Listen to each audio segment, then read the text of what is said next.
ಪ್ರವಚನಮಾಲೆ ನಡೆಯೋದಿದೆ. ಈ ಪ್ರವಚನಮಾಲೆಯನ್ನು ಜನಹಿತ ದೃಷ್ಟಿಯಿಂದ ಪ್ರಾಯೋಜನೆ ಮಾಡಿರೋರು ನಮ್ಮ ಸಂಸ್ಥೆಯ ನಿರಂತರ ಅಭಿಮಾನಿಗಳು ಮತ್ತು ಸಿಂಡಿಕೇಟ್ ಬ್ಯಾಂಕಿನ ಉನ್ನತ ಅಧಿಕಾರಿಗಳಾಗಿ ನಿವೃತ್ತರಾಗಿರುವ ಶ್ರೀಮತಿ ಸುಶೀಲಾ ಪಡಿಯಾರ್. ದಯವಿಟ್ಟು ನಿಲ್ಲಬೇಕು. ಮೊದಲಿಗೆ ಅವರಿಗೆ ಕೃತಜ್ಞತೆಯನ್ನು ಸಲ್ಲಿಸ್ತಾ ಅವರ ಪರವಾಗಿ ಮತ್ತು ಗೋಖಲೆ ಸಂಸ್ಥೆಯ ಪರವಾಗಿ ತಮಗೆಲ್ಲ ಆತ್ಮೀಯ ಸ್ವಾಗತ ಕೋರ್ತಾ ಇದ್ದೇನೆ. ಪರಮ ಪೂಜ್ಯ ಸ್ವಾಮಿ ಜಗದಾತ್ಮಾನಂದಜಿ ಮಹಾರಾಜ್ ಅವರು ರಾಮಕೃಷ್ಣ ಮಠದ ಹಿರಿಯ ಸನ್ಯಾಸಿಗಳು. ಇದೀಗ ಕೊಡಗಿನ ಪೊನ್ನಂಪೇಟೆಯ ಮಠದ ಅಧ್ಯಕ್ಷರಾಗಿ ಹೊಣೆಗಾರಿಕೆಯನ್ನು ನಿರ್ವಹಿಸ್ತಾ ಇದ್ದಾರೆ. ಇದಕ್ಕೆ ಮುಂಚೆ ಮಂಗಳೂರು, ಮೈಸೂರು, ಬೆಂಗಳೂರು ಹೀಗೆ ಮಠದ ಹಲವಾರು ಕೇಂದ್ರಗಳಲ್ಲಿ ಹಾಗೂ ಮಠದ ಪ್ರಧಾನ ಕೇಂದ್ರ ಕಲ್ಕತ್ತಾದ ಬೇಲೂರು ಮಠದಲ್ಲೂ ಕೂಡ ಅವರ ಸೇವೆ ಸಂದಿದೆ. ಕೆಲವು ಕಾಲ ಸಿಂಗಪುರದಲ್ಲೂ ಇದ್ದು ಅಲ್ಲಿ ಧಾರ್ಮಿಕ ಕಾರ್ಯವನ್ನು ಬೆಳೆಸಿದರು. ಅನಂತರ ಪೂರ್ವಾಂಚಲದ ಶಿಲಾಂಗ್ನಲ್ಲಿ ಇದ್ದರು. ಮಠದ ಸನ್ಯಾಸಿ ಪ್ರಶಿಕ್ಷಣ ಕೇಂದ್ರಗಳಲ್ಲಿಯೂ ಸೇವೆ ಸಲ್ಲಿಸಿದ್ದಾರೆ. ಕಳೆದ 3-4 ವರ್ಷಗಳಿಂದ ಕೊಡಗಿನ ಪೊನ್ನಂಪೇಟೆಯ ಶ್ರೀರಾಮಕೃಷ್ಣ ಶಾರದಾಶ್ರಮದ ಅಧ್ಯಕ್ಷರಾಗಿ ಸಮಾಜಕ್ಕೆ ಮಾರ್ಗದರ್ಶನ ಮಾಡ್ತಾ ಇದ್ದಾರೆ. ಅಧ್ಯಾತ್ಮ ಬೋಧಕರಾಗಿ ಹಾಗೂ ಲೇಖಕರಾಗಿ ಸ್ವಾಮೀಜಿ ತುಂಬ ಜನಾದರಣೆ ಪಡೆದಿದ್ದಾರೆ. ನೇರ ಹೃದಯಕ್ಕೆ ಮುಟ್ಟುವ ಗುಣ ಅವರ ವಾಣಿಯಲ್ಲಿ ಇದೆ ಮತ್ತು ಇವತ್ತಿನ ಸನ್ನಿವೇಶದಲ್ಲಿ ಜನರ ಮನಸ್ಸನ್ನು ಕಾಡ್ತಾ ಇರುವ ಸಮಸ್ಯೆಗಳಿಗೆ ಏನು ಪರಿಹಾರ ಸೂಚಿಸಬಹುದು ಅನ್ನೋದನ್ನು ಕುರಿತು ಹಗಲು ರಾತ್ರಿ ಚಿಂತನೆ, ಅಧ್ಯಯನ, ವಿಚಾರ ಮಂಥನ ಮಾಡ್ತಾರೆ ಸ್ವಾಮೀಜಿಯವರು. ಅವರಿಂದ ಹೀಗೆ ಸಾಂತ್ವನ ಪಡೀತಾ ಇರುವವರ ಸಂಖ್ಯೆ ಸಾವಿರ ಗಟ್ಟಲೆ ಇದೆ. ಆಧುನಿಕತೆಯನ್ನಾಗಲಿ ಅಥವಾ ವಿಜ್ಞಾನ ಪ್ರಗತಿಯನ್ನಾಗಲಿ ನಾವು ನಿರಾಕರಿಸಬೇಕಾದ್ದಿಲ್ಲ, ಅವನ್ನು ಉದಾತ್ತಗೊಳಿಸಬೇಕು ಅನ್ನುವ ದೃಷ್ಟಿ ತೆಳೆದವರು ಸ್ವಾಮೀಜಿ. ಭಾರತದಲ್ಲಿ ಮಾತ್ರ ಅಲ್ಲದೆ ಮಲೇಷಿಯಾ, ಆಸ್ಟ್ರೇಲಿಯಾ, ಇಂಡೋನೇಷ್ಯಾ ಮೊದಲಾದ ಅನ್ಯ ದೇಶಗಳಲ್ಲಿಯೂ ಕೂಡ ಆಸ್ತಿಕ ಸಮುದಾಯಗಳ ಆಮಂತ್ರಣದಂತೆ ಅವರ ಪ್ರವಾಸ, ಬೋಧನೆ, ಜ್ಞಾನ ಪ್ರಸಾರ ನಡೆದಿದೆ. ಲಕ್ಷ ಜನರಿಗೆ ಸಾಂತ್ವನ ನೀಡಿ ದಿಶಾದರ್ಶನ ಮಾಡಿರುವ ಒಂದು ಅಪೂರ್ವ ಗ್ರಂಥ ಸ್ವಾಮಿ ಜಗದಾತ್ಮಾನಂದಜಿಯವರ ಬದುಕಲು ಕಲಿಯಿರಿ. ಹೀಗೆ 4 ದಶಕಗಳ ಹಿಂದೆ ಹೊರಬಂದ ಈ ಅಮೂಲ್ಯವಾದ ಬರಹ ಸಾಹಿತ್ಯ ಕ್ಷೇತ್ರದಲ್ಲಿಯೇ ಒಂದು ಮೈಲಿಗಲ್ಲಾಯಿತು. ಅಧ್ಯಾತ್ಮಾಧಾರಿತವಾದ ಇಂಥ ಒಂದು ರೀಡರ್ ಫ್ರೆಂಡ್ಲಿ ಜೀವನ ಮಾರ್ಗದರ್ಶಿ ಸಾಹಿತ್ಯ ಅದಕ್ಕೆ ಮುಂಚೆ ಬಂದಿರಲಿಲ್ಲ ಅಂತಲೇ ಹೇಳಬಹುದು. ಈಗಲೂ ಅದು ಕನ್ನಡದ ಒಂದು ಬೆಸ್ಟ್ ಸೆಲ್ಲರ್ ಆಗಿದೆ. ಬಂಗಾಳಿ, ಹಿಂದಿ ಮೊದಲಾದ ಬೇರೆ ಭಾಷೆಗಳಿಗೂ ಕೂಡ ಅನುವಾದ ಆಗಿದೆ. ಓದುವ ಅಭ್ಯಾಸ ಇರುವ ಎಲ್ಲರ ಸಂಗ್ರಹದ ಅನಿವಾರ್ಯ ಭಾಗ ಎನಿಸಿದೆ. ಅದು ಒಂದು ಹೊಸ ಸಾಹಿತ್ಯ ಪ್ರಕಾರವನ್ನೇ ಅದು ನಿರ್ಮಾಣ ಮಾಡಿದೆ ಅಂತ ಹೇಳಬಹುದು. ಹೀಗೆ ಮಾತಿನ ಮೂಲಕ, ಬರಹದ ಮೂಲಕ, ನೇರ ಸೇವಾ ಕಾರ್ಯಗಳ ಮೂಲಕ ಸಮಾಜಕ್ಕೆ ಕೈದೀವಿಗೆಯಾಗಿ ಇರುವ ಸ್ವಾಮಿ ಜಗದಾತ್ಮಾನಂದಜಿಯವರಿಗೆ ತಮ್ಮೆಲ್ಲರ ಪರವಾಗಿ, ಪ್ರಾಯೋಜಕರಾದ ಶ್ರೀಮತಿ ಸುಶೀಲಾ ಪಡಿಯಾರ್ ಅವರ ಪರವಾಗಿ ಪ್ರಣಾಮಪೂರ್ವಕ ಸ್ವಾಗತ ಕೋರ್ತಾ ಇದ್ದೇನೆ. ಇದು ಸ್ವಾಮೀಜಿಯವರು ಇಲ್ಲಿ ಕೊಡ್ತಾ ಇರೋ 4ನೇ ಪ್ರವಚನಮಾಲೆ ಅಂತ ನೆನಪು. ಈ ಸಲ ಯುಗಾವತಾರರ ಜೀವನಗಾಥಾ ಇದನ್ನು ಪ್ರವಚನದ ವಿಷಯವಾಗಿ ಇಟ್ಕೊಂಡಿದ್ದಾರೆ. ಬೆಳಿಗ್ಗೆ ಪ್ರತಿದಿನ 6:30ಯಿಂದ 7:30ವರೆಗೆ ಆತ್ಮಬೋಧ ಕುರಿತು ತರಗತಿ ನಡೆಯುತ್ತೆ. ಆಸಕ್ತರು, ಅನುಕೂಲ ಇದ್ದವರು ಆ ತರಗತಿಗಳಿಗೂ ಕೂಡ ದಯವಿಟ್ಟು ಬರಬೇಕು. ಯುಗಾವತಾರರ ಜೀವನಗಾಥಾ. ಈ ಅವತಾರ ಅನ್ನುವ ಕಲ್ಪನೆಯೇ ಹಿಂದೂ ಧರ್ಮದ ಒಂದು ವಿಶೇಷ ಪ್ರಕ್ರಿಯೆ ಅಂತ ಹೇಳಬಹುದು. ಲೋಕದಲ್ಲಿ ಧರ್ಮಗ್ಲಾನಿಯಾದಾಗ ಅಧರ್ಮದ ನಾಶಕ್ಕೋಸ್ಕರ ಮತ್ತು ಧರ್ಮದ ಪುನರುತ್ಥಾನಕ್ಕೋಸ್ಕರ ಭಗವಂತನ ಅವತಾರ ಆಗತ್ತೆ ಅನ್ನುವ ವಾಕ್ಯವನ್ನು ನಾವೆಲ್ಲ ಕೇಳಿದ್ದೀವಿ. ಅದಕ್ಕಿಂತ ಹೆಚ್ಚಾಗಿ ಮಾನವ ಜೀವನದ ಅತಿ ಉದಾತ್ತ ದಶೆ ಹೇಗಿರಬೇಕು ಅನ್ನೋದನ್ನು ತೋರಿಸಿಕೊಡುವುದಕ್ಕಾಗಿಯೇ ಮತ್ತೆ ಮತ್ತೆ ಭಗವಂತನ ಅವತಾರಗಳಾಗುತ್ತವೆ ಅನ್ನುವ ವ್ಯಾಖ್ಯಾನವನ್ನು ಕಂಚಿ ಪರಮಾಚಾರ್ಯರು ಕೊಟ್ಟಿದ್ದರು. ಅವತಾರಗಳ ಉದ್ದೇಶ to create the heights of excellence in human life. ಇದು ಕಂಚಿ ಪರಮಾಚಾರ್ಯರ ಮಾತು. ಈ ಎರಡೂ ಅರ್ಥಗಳಲ್ಲಿ ನಮ್ಮ ಯುಗದ ಅದ್ವಿತೀಯ ಅವತಾರಗಳು ಅಂತ ಹೇಳಿದರೆ ದಿವ್ಯತ್ರೇಯರು. ಇದನ್ನು ಪೂಜ್ಯ ಸ್ವಾಮೀಜಿಯವರು ಈ ಸಲದ ಪ್ರವಚನಮಾಲೆಯ ವಿಷಯವಾಗಿ ಆರಿಸಿಕೊಂಡಿರುವುದು ನಮಗೆಲ್ಲ ಬಹಳ ಆನಂದದಾಯಕವಾಗಿದೆ. ಸ್ವಾಮೀಜಿಯವರು ಕೃಪೆ ಮಾಡಿ ತಮ್ಮ ಪ್ರವಚನವನ್ನು ಆರಂಭಿಸಬೇಕು ಅಂತ ಪ್ರಾರ್ಥನೆ ಮಾಡ್ತೇನೆ.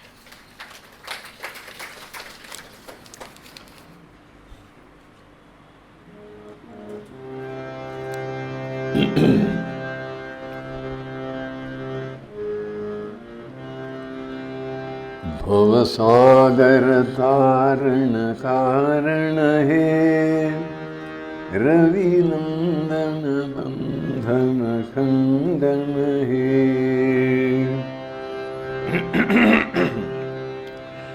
शरणागत किंकर भीत मने शरणागत किंकर भीत मने गुरुदेव दया करु दीन जने भवसागर तारण कारण हे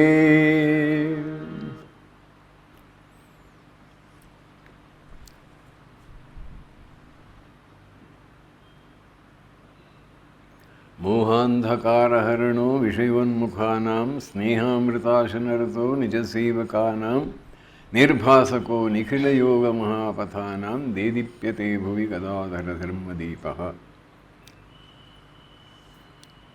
ಆತ್ಮೀಯರಾದಂಥ ರಾಮಸ್ವಾಮಿಯವರೇ, ಗೋಖಲೆ ಸಂಸ್ಥೆಯ ಪದಾಧಿಕಾರಿಗಳೇ, ಶ್ರೀಮತಿ ಸುಶೀಲಾ ಪಡಿಯಾರ್ ಅವರೇ ಹಾಗೂ ಇಲ್ಲಿ ನೆರೆದಿರುವ ಭಕ್ತ ಬಾಂಧವರೇ,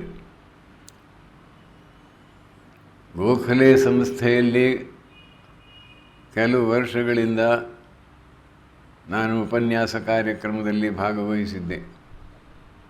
ಈ ಬಾರಿ ಭಗವಾನ್ ಶ್ರೀರಾಮಕೃಷ್ಣರ, ಮಹಾಮಾತೆ ಶ್ರೀ ಶಾರದಾದೇವಿಯವರ ಮತ್ತು ಸ್ವಾಮಿ ವಿವೇಕಾನಂದರ ದಿವ್ಯ ಜೀವನ ಮತ್ತು ಸಂದೇಶವನ್ನು ಕುರಿತು ಮಾತನಾಡಬೇಕೆಂದು ಕೇಳಿಕೊಂಡಾಗ ಮೊದಲು ಒಪ್ಪಿಕೊಂಡೆ. ಆಮೇಲೆ ವಿಚಾರ ಮಾಡಿ ನೋಡಿದಾಗ ಸ್ವಲ್ಪ ಭಯವಾಗಲಿಕ್ಕೆ ಶುರುವಾಯಿತು. ಯಾಕೆ ಭಯ ಅಂದರೆ, ಮಹಾಪುರುಷರ ಜೀವನ ಗಾಥೆಯನ್ನು ಸ್ಪಷ್ಟವಾಗಿ ಸರಿಯಾಗಿ ಅರಿತು ಅರಗಿಸಿಕೊಂಡು ಅದನ್ನು ಜನಮಾನಸಕ್ಕೆ ಮುಟ್ಟಿಸುವ ಕೆಲಸ ಸುಲಭ ಸಾಧ್ಯವಲ್ಲ.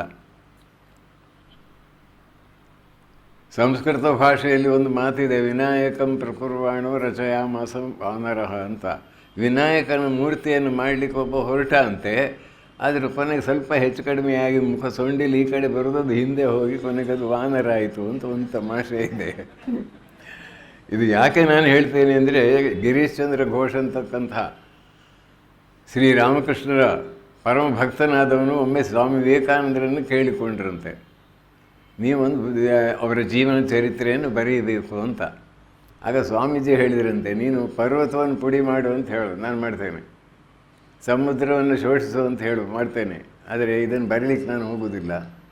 ಯಾಕೆ ಅಂದರೆ, ಎಲ್ಲಿ ಅಪಚಾರವಾಗ್ತದೋ, ಮಹಾಪುರುಷರ ಜೀವನವನ್ನು ಸರಿಯಾಗಿ ಅರ್ಥ ಮಾಡಿಕೊಳ್ಳದೆ ಏನೋ ನಮಗೆ ತೋರಿದ್ದನ್ನು ಅಸಂಬದ್ಧ ಮಾತಾಡಿಬಿಟ್ರೆ ದೊಡ್ಡ ಅಪಚಾರವಾಗ್ತದೆ.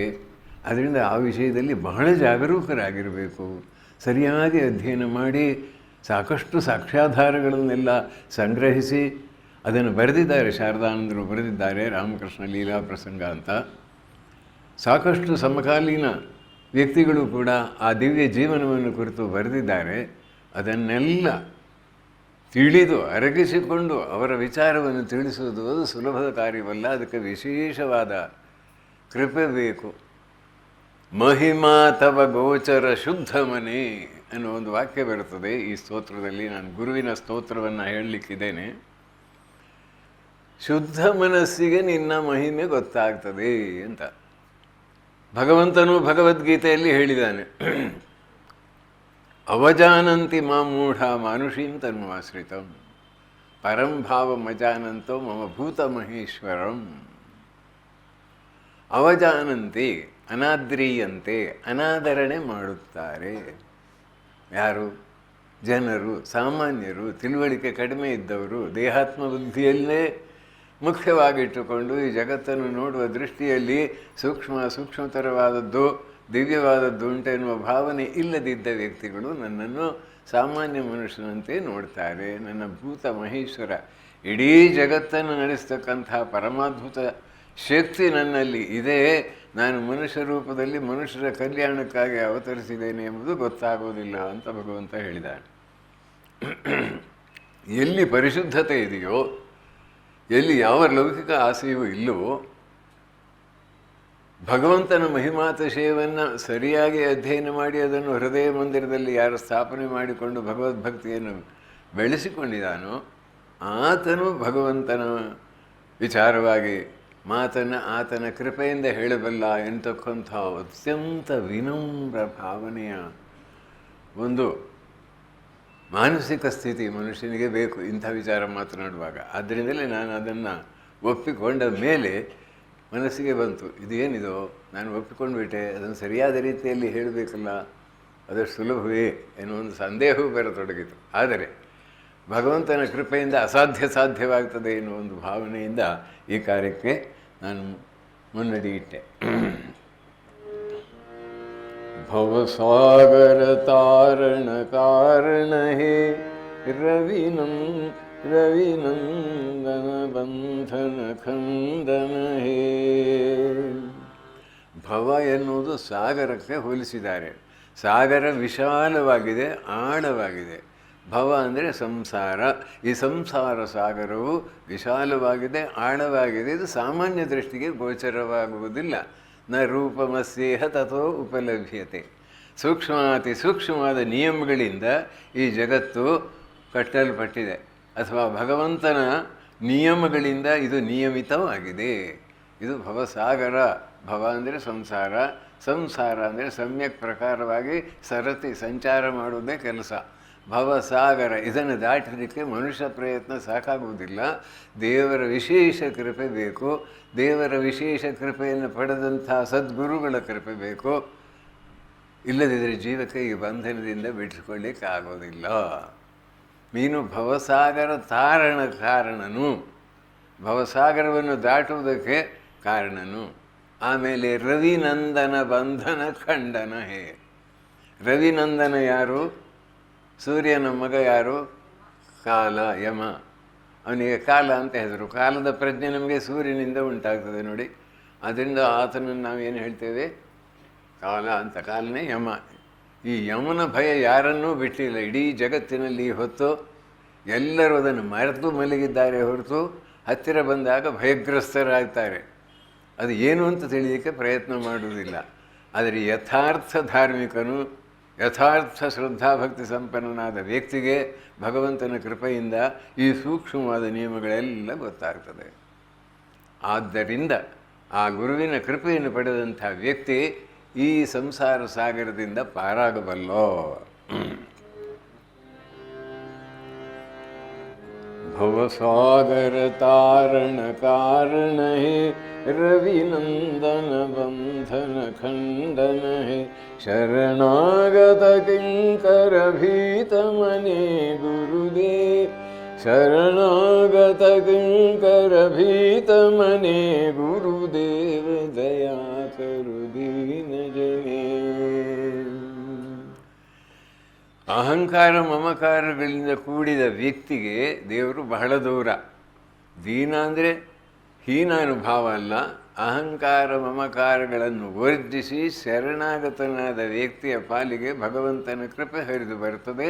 ನಾನು ಶರಣಾಗತನಾಗಿದ್ದೇನೆ, ನಿನ್ನ ಕೃಪೆ ನನ್ನ ಕಡೆ ಹರಿದು ಬರಲಿ ಅನ್ನೋದು ತಾತ್ಪರ್ಯ. ಹೃದಿ ಕಂದರ ತಾಮಸ ಭಾಸ್ಕರ ಹೇ ತುಮಿ ವಿಷ್ಣು ಪ್ರಜಾಪತಿ ಶಂಕರ ಹೇ. ಪರಬ್ರಹ್ಮ ಪರಾತ್ಪರ ವೇದ ಭಣೆ, ಪರಬ್ರಹ್ಮ ಪರಾತ್ಪರ ವೇದ ಭಣೆ, ಗುರುದೇವ ದಯಾ ಕರು ದೀನ ಜನೆ, ಗುರುದೇವ ದಯಾ ಕರು ದೀನ ಜನೆ. ಕೋಟಿ ಕೋಟಿಗಟ್ಟಲೆ ಜನರಿರುವ ಈ ಜಗತ್ತಿನಲ್ಲಿ ಎಲ್ಲರೂ 1% ಇರ್ಬೋದು, ಉಳಿದವರು ಎಲ್ಲರೂ ಈ ದೇಹವೇ ನಾನಂತ ತಿಳಿದುಕೊಳ್ತಕ್ಕಂಥ ಅಜ್ಞಾನದಲ್ಲಿ ಇದ್ದಾರೆ ಅಂತ ವೇದಾಂತ ಶಾಸ್ತ್ರ ಹೇಳ್ತದೆ. ಮನುಷ್ಯ ದೇಹ ಮಾತ್ರವಲ್ಲ ದೇಹಧಾರಿ, ಶರೀರ ಮಾತ್ರವಲ್ಲ ಶರೀರಧಾರಿ. ಸೂಕ್ಷ್ಮಾತಿ ಸೂಕ್ಷ್ಮಗಳಿಂದ ಇದನ್ನು ಸೂಕ್ಷ್ಮ ನಿಯಮಗಳಿಗೆ ಬದ್ಧನಾಗಿದ್ದಾನೆ ಈತ. ತಿರುಗಿ ತಿರುಗಿ ಬಂದು ಹೋಗ್ತಕ್ಕಂಥ ಒಂದು ಕಾರ್ಯಕ್ರಮ ಇದೆ ಈ ಜಗತ್ತಿನಲ್ಲಿ. ಇದನ್ನು ತಿಳ್ಕೊಳ್ಳಿಕ್ಕೆ ಆಗೋದಿಲ್ಲ ಮನುಷ್ಯನಿಗೆ. ಯಾಕೆ ಆಗೋದಿಲ್ಲ? ಹೃದಯ ಕಂದರ ತಾಮಸ. ಹೃದಯ ಅಂದರೆ ಹೃದಯದಲ್ಲಿ, ಅಂದರೆ ಮನಸ್ಸಿನ ಆಳದಲ್ಲಿ ನಾನು ನಾನು ನಾನು ಅಂದ್ಕೊಳ್ತೇನಲ್ಲ, ಈ ನಾನನ್ನು ಸುತ್ತುವರಿದಂಥ ಸೂಕ್ಷ್ಮಾತಿ ಸೂಕ್ಷ್ಮ ಸಂಸ್ಕಾರಗಳು, ಜನ್ಮಾಂತರದ ಕರ್ಮಗಳ ಸಂಸ್ಕಾರಗಳು ಮನುಷ್ಯನನ್ನು ಈ ಜಗತ್ತಿಗೆ, ಈ ದೇಹಕ್ಕೆ ಬದ್ಧನನ್ನಾಗಿ ಮಾಡಿವೆ. ಇದನ್ನು ಯಾರು ಹೇಳ್ತಾರೋ